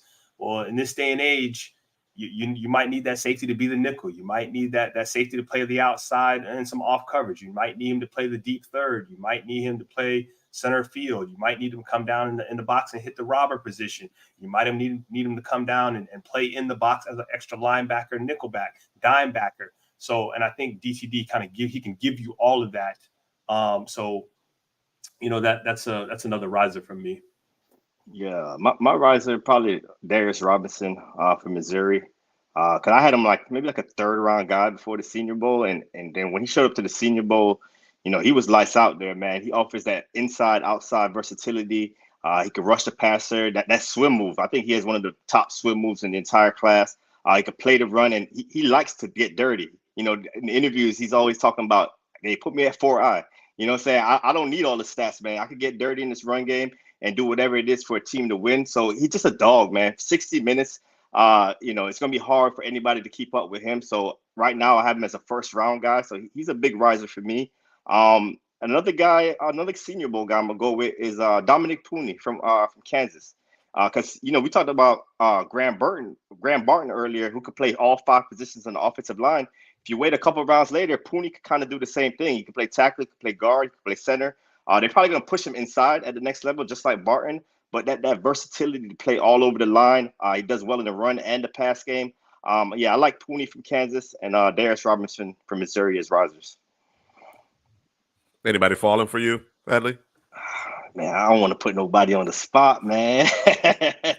Well, Cam Kitchens was my number 1 safety coming in. He's kind of fallen a little bit. So he could be on that list. Braylon Allen was my number 1 running back coming in, and he's kind of fallen down a little bit off my board. And, Kalen King was one of my top corners, and he's fallen. So those 3 guys I could think of. I still like Kitchens. I like Braylon Allen, but, where they came in to the 2023 season to where they are now, I'll put those guys as fallers.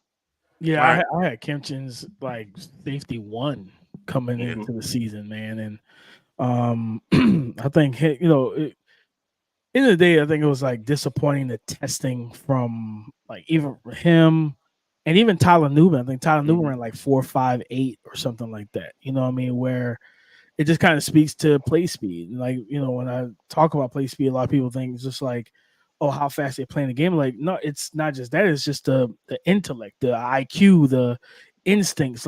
They're moving faster because they're seeing everything in slow motion. The game slowed down for them. When you watch the tape of both Newman and Kitchens, I don't think anybody feared that they had athleticism or speed limitations. To cover. No limitations, right? Right. What was it? The North Carolina, was it the Georgia Tech throw last year that people this past summer was throwing out for Kitchens? He's middle of the field and he covers all that ground. But all it reminded me of was kind of the Kyle Hamilton play. You know what I mean? Against Florida State the year he came out, where he worked from the backside and came underneath and crossed all that yardage and picked the play off. And then we get to this combine, he runs 4.5, and people are like, yeah, no, I'm out. You know what I mean? I'm like, I don't think that should be the case, but now we see he became one of the best safeties in the league, man. So it's just, I still like Kitchens. I still like Newman and stuff like that. Just now you draft where I've had you slotted is definitely falling, where I don't think either one of those guys should be first round picks with what's the other talent that's going to be on the board. But day 2, absolutely. Yeah. They strike me as players that are going to outperform their draft slot, but you're going to be able to get them at a discount because they did not test particularly well, right? Absolutely. You know what I'm saying? What you see on the field, and we've talked about it a lot. I love what Kitchens does. I think he's one of the guys. I know we have a split safety league now, right? It's cover 4, it's cover 6. I understand that, but he gives you the flexibility to play that single high.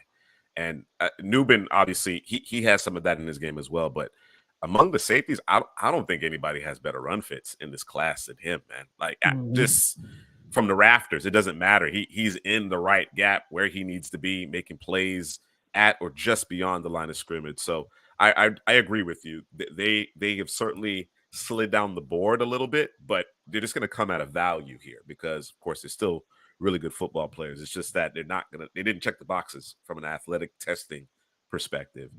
So speaking of movement, as far as the draft is concerned, DP, who do you have being drafted potentially too early? Who do you think is going to be overdrafted, and who's going to be drafted too late in your mind? Too early. I'll probably say Bo Nix. Because I think Bo Nix is going to go. I think he's going to go first round. I think we might get 6 quarterbacks in the first round. I think just because, will Sean Payton sit there at 12 and say, I can wait. Yeah.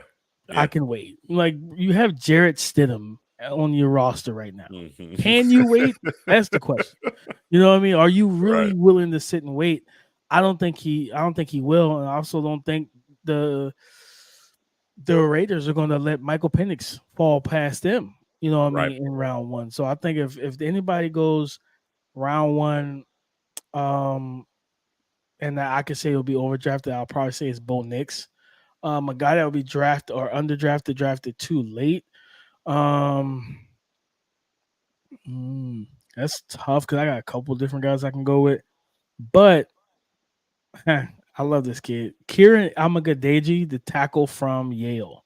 36-inch arms, 6'4", 6'5", good athlete, good mover on tape, plays with the right temperament and physicality. If he didn't get hurt, he was going to be in Mobile, and he was going to really wake the entire draft community up. You know what I mean? Because people are going to be wondering who's that guy handling these type of edge rushers. If he went out there healthy and had a great week, right? But because he wasn't able to do that, he wasn't able to test at the combine, things of that nature. Like, I think he probably falls to 3rd round at earliest, probably early 4th. But because it was a quad injury for him. But man, like, his tape is good, and he's made of the right stuff. And he's a guy. You got to work on like some of the technical stuff with his hands or whatever a little bit, but it's nothing glaring. But I think that's a guy that you get him in the late 3rd, early 4th round, team's gonna be happy about it. Steel type. I hear you. Drew, Headley, I want to open that question up to you as well. Who's going to be overdrafted? Who's going to be drafted too late in your mind? I got a couple guys for too late. I think Kamar Lester. I think someone's going to get a steal with him because of the 40 time that he run. But man, that physicality, how he comes up and tackle, that kick and close ability. He got good hips to turn. So I like him a lot. You just got to find a scheme for him that works. We don't really want him deep down the field as much.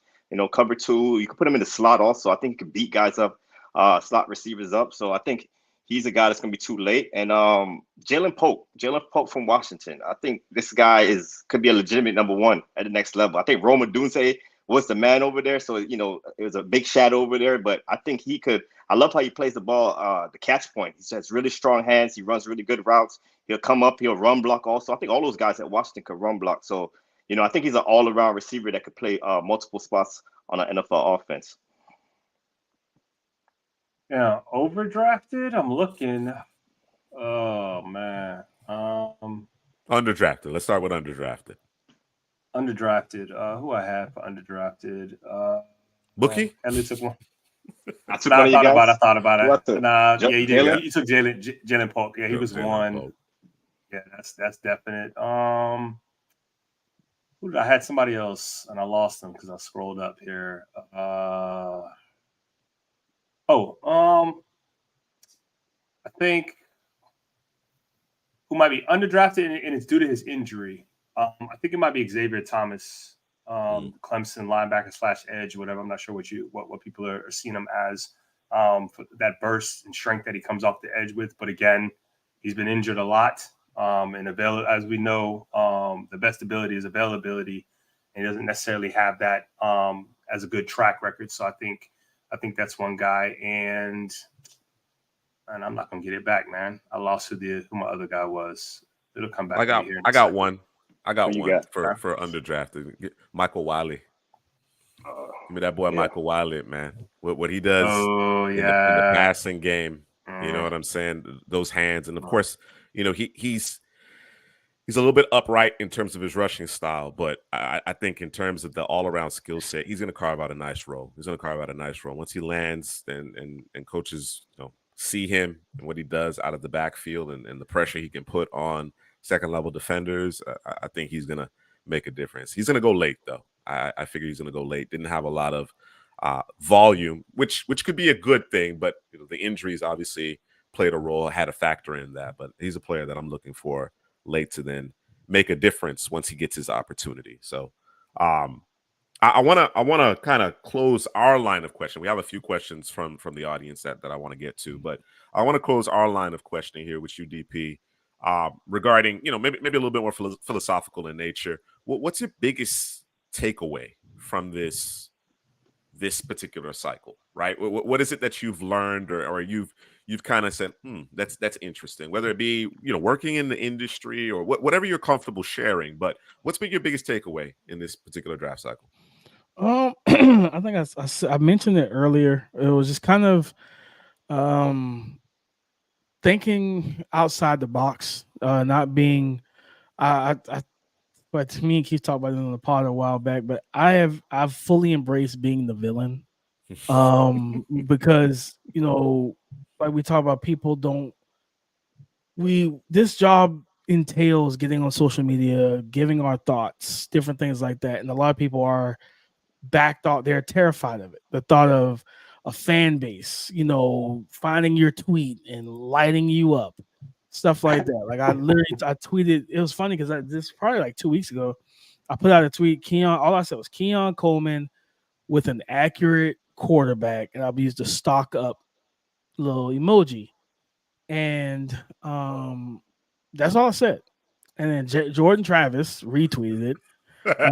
Somebody mentioned Jordan Travis on the tweet, and I was like, yeah, like he wasn't the most accurate. He was kind of like erratic, stuff like that. He retweeted that, like, and then like their fan base, came into my mentions. I'm like, that's fine, guys.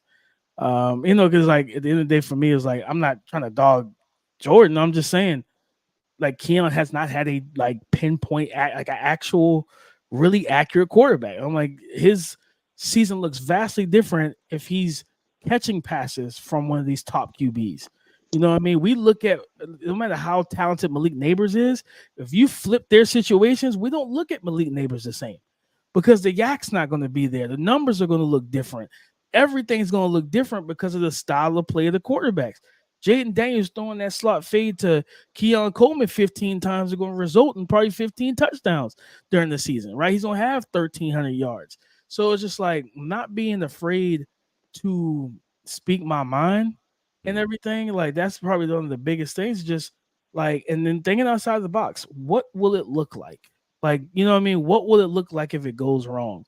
And that's just a big thing for me now. Like I said, last year, not even just last year, going back years, I was one of the people on social media that was like, Trevor's not generational. I never believed that was a real thing. I was like, you got to prove to me how, because we just said this about Andrew Luck, man. Like, it can't be generational after 3 years. Like, it can't keep being in that situation. So, and his career hasn't panned out to that state yet.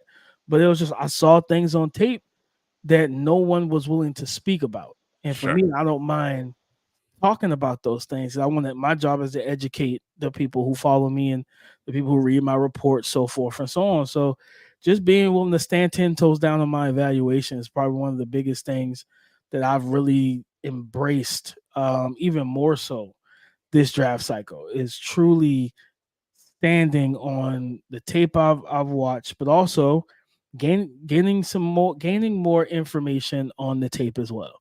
Like, you know what I'm saying? Like reaching out and trying to find out, all right, what were you asked to do when I talk to prospects? Because that's a big thing. Like when you hear a corner say, yeah, I'm an press man corner, but we play cover 3.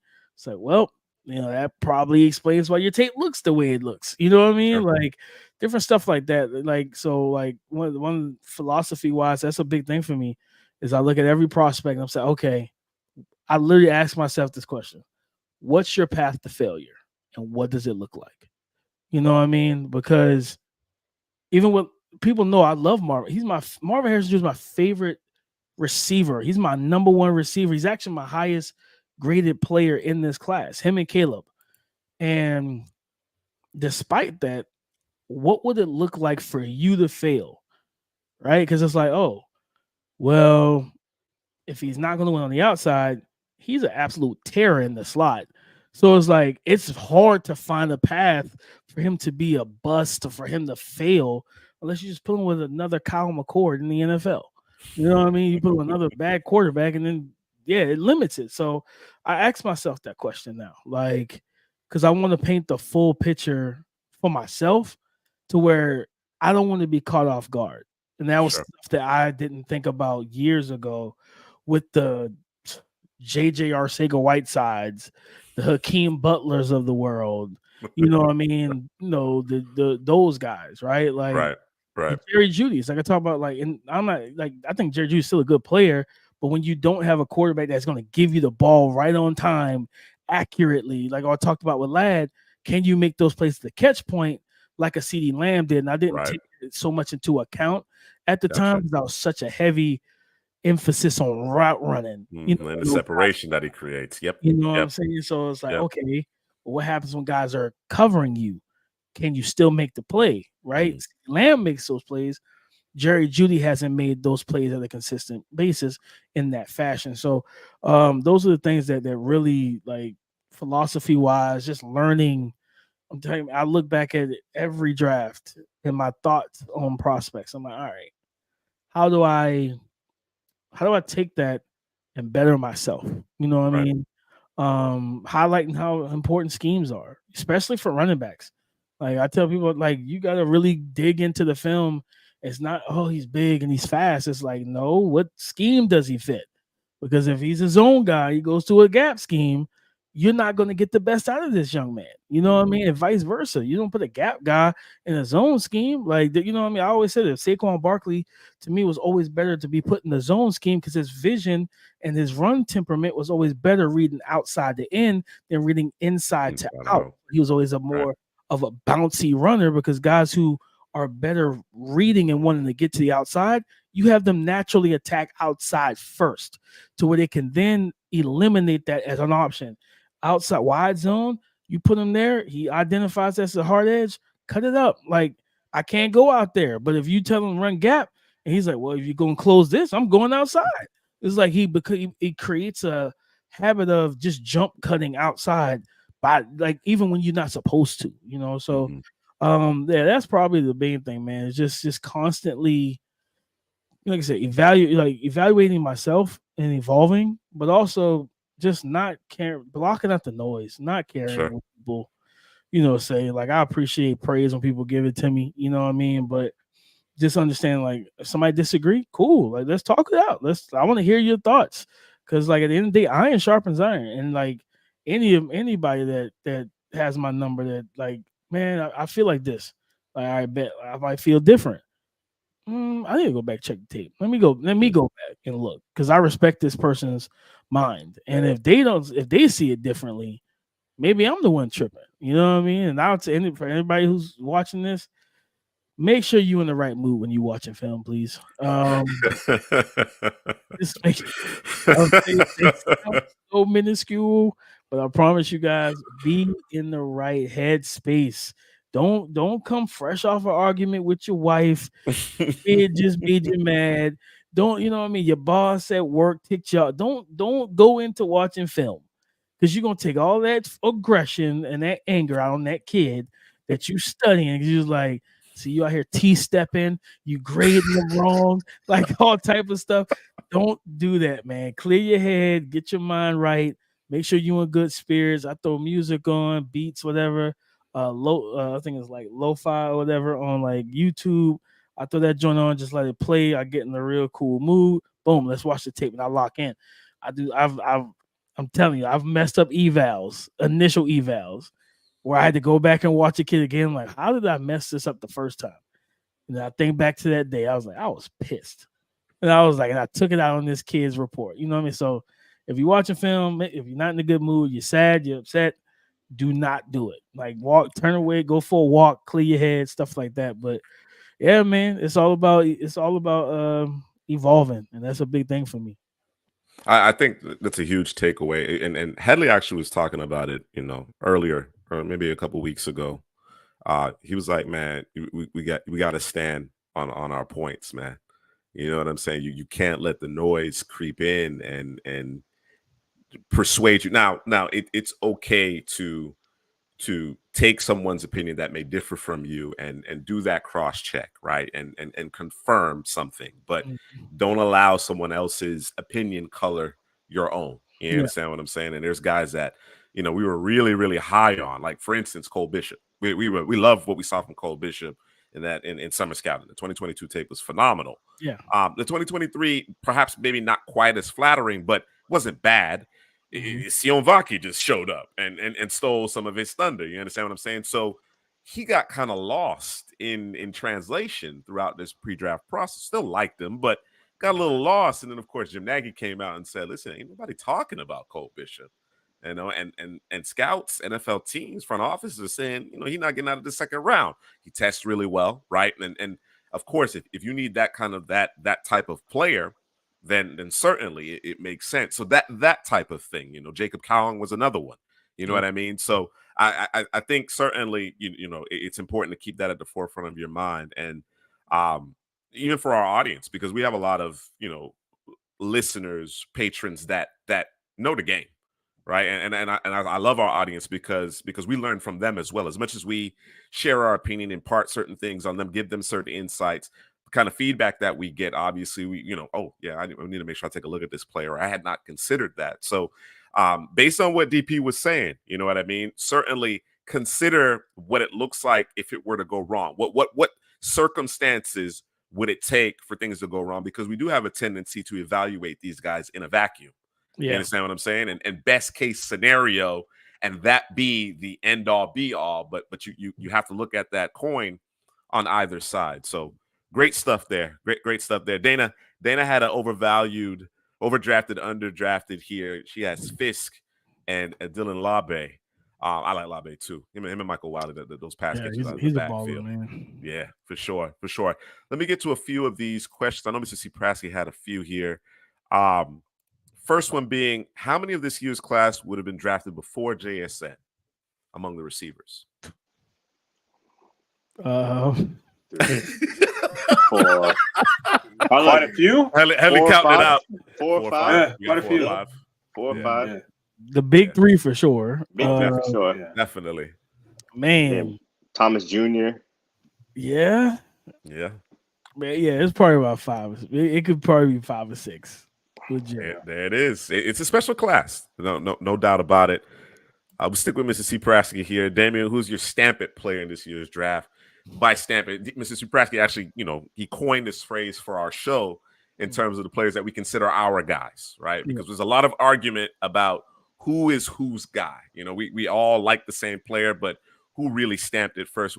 For you in this particular class, who's a stamp it guy, a guy that you were on very early and you've stuck with throughout the process? Xavier Legette, man. I haven't pivoted. Eggs. When no one was riding that wave with me, I was tweeting it out, everything, talking about it on the pod, just watching him develop game to game and watching him take over games, live during the season, especially living here in South Carolina. Those games are local on TV and anyway.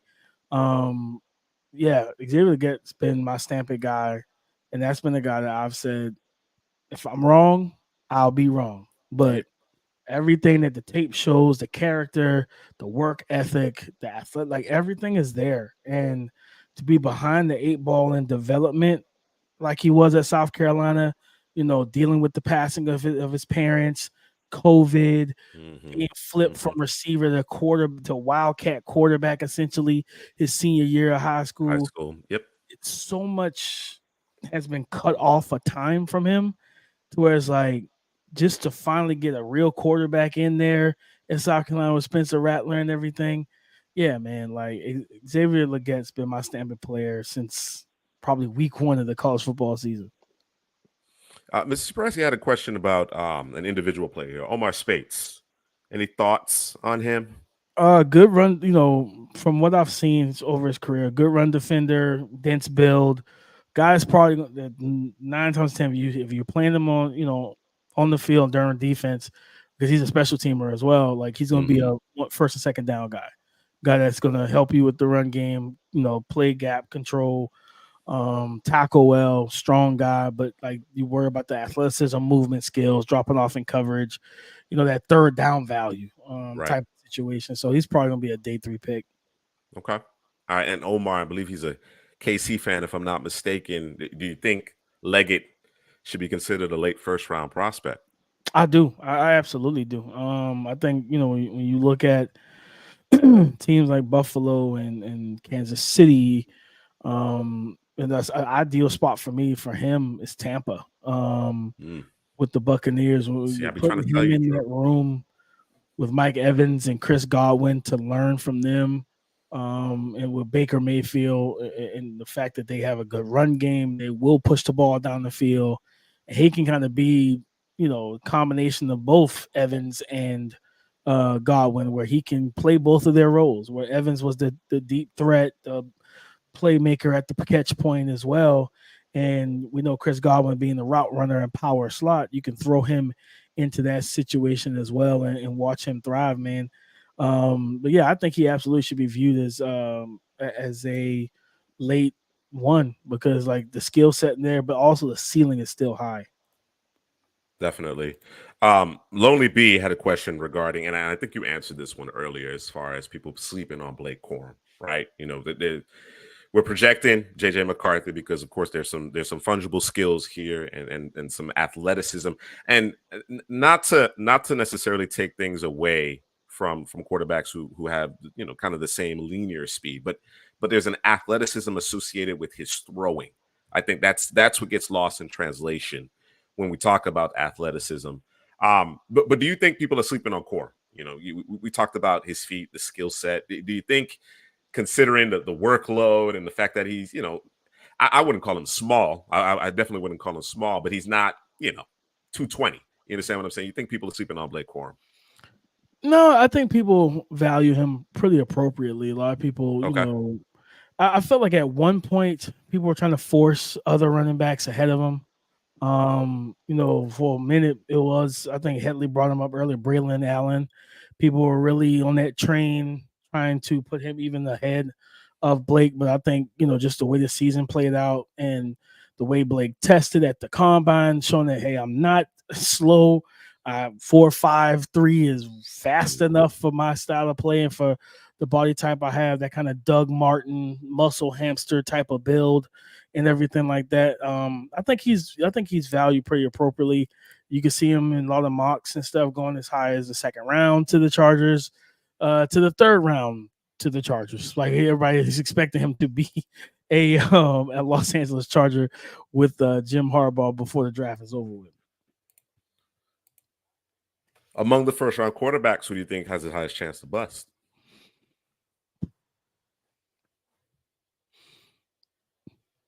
Drake May. I think, with his he plays a lot of hero ball. And it's kind of by design, right? Like you put Russell Westbrook on a bad team, he's jacking 55 shots. It's just gonna happen. You know what I mean? Where then you put him with James Harden and Kevin Durant, he plays more controlled, right? And stuff like that.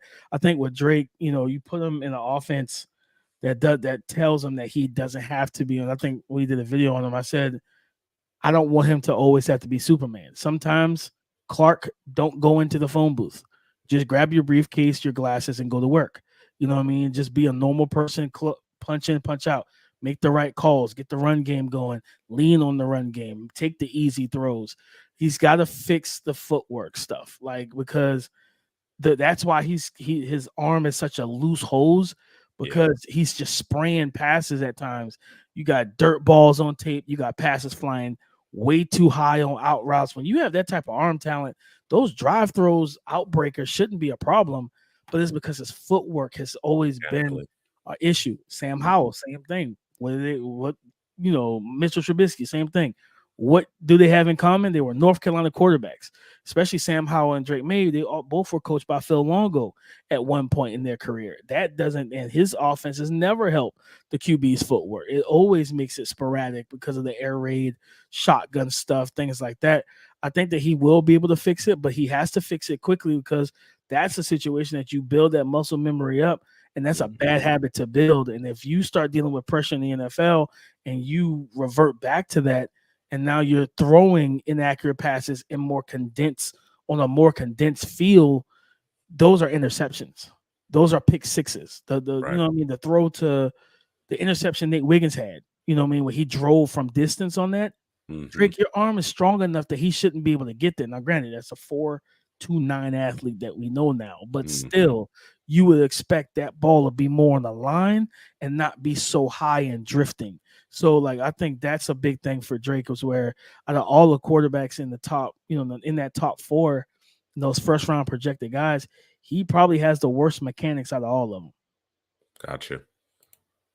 Dana asks, what negatives on film are things that NFL folks dismiss and feel can be taught? So as you know, a connoisseur, I'm watching the film and I'm like, man, that, you know, that's not a good look right there. But NFL organizations, scouts, front office people are like, that's not a big deal. We'll correct that. What comes to mind?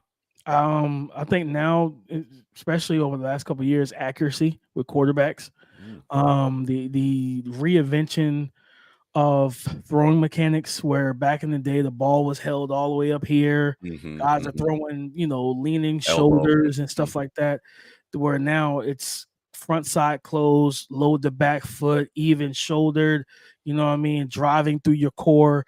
They're reteaching quarterbacks how to throw the ball. And you know, I'll just, especially because I got your number, so I'm gonna send you it's an Instagram reel video where it shows Josh Allen coming out of Wyoming compared to Josh Allen now.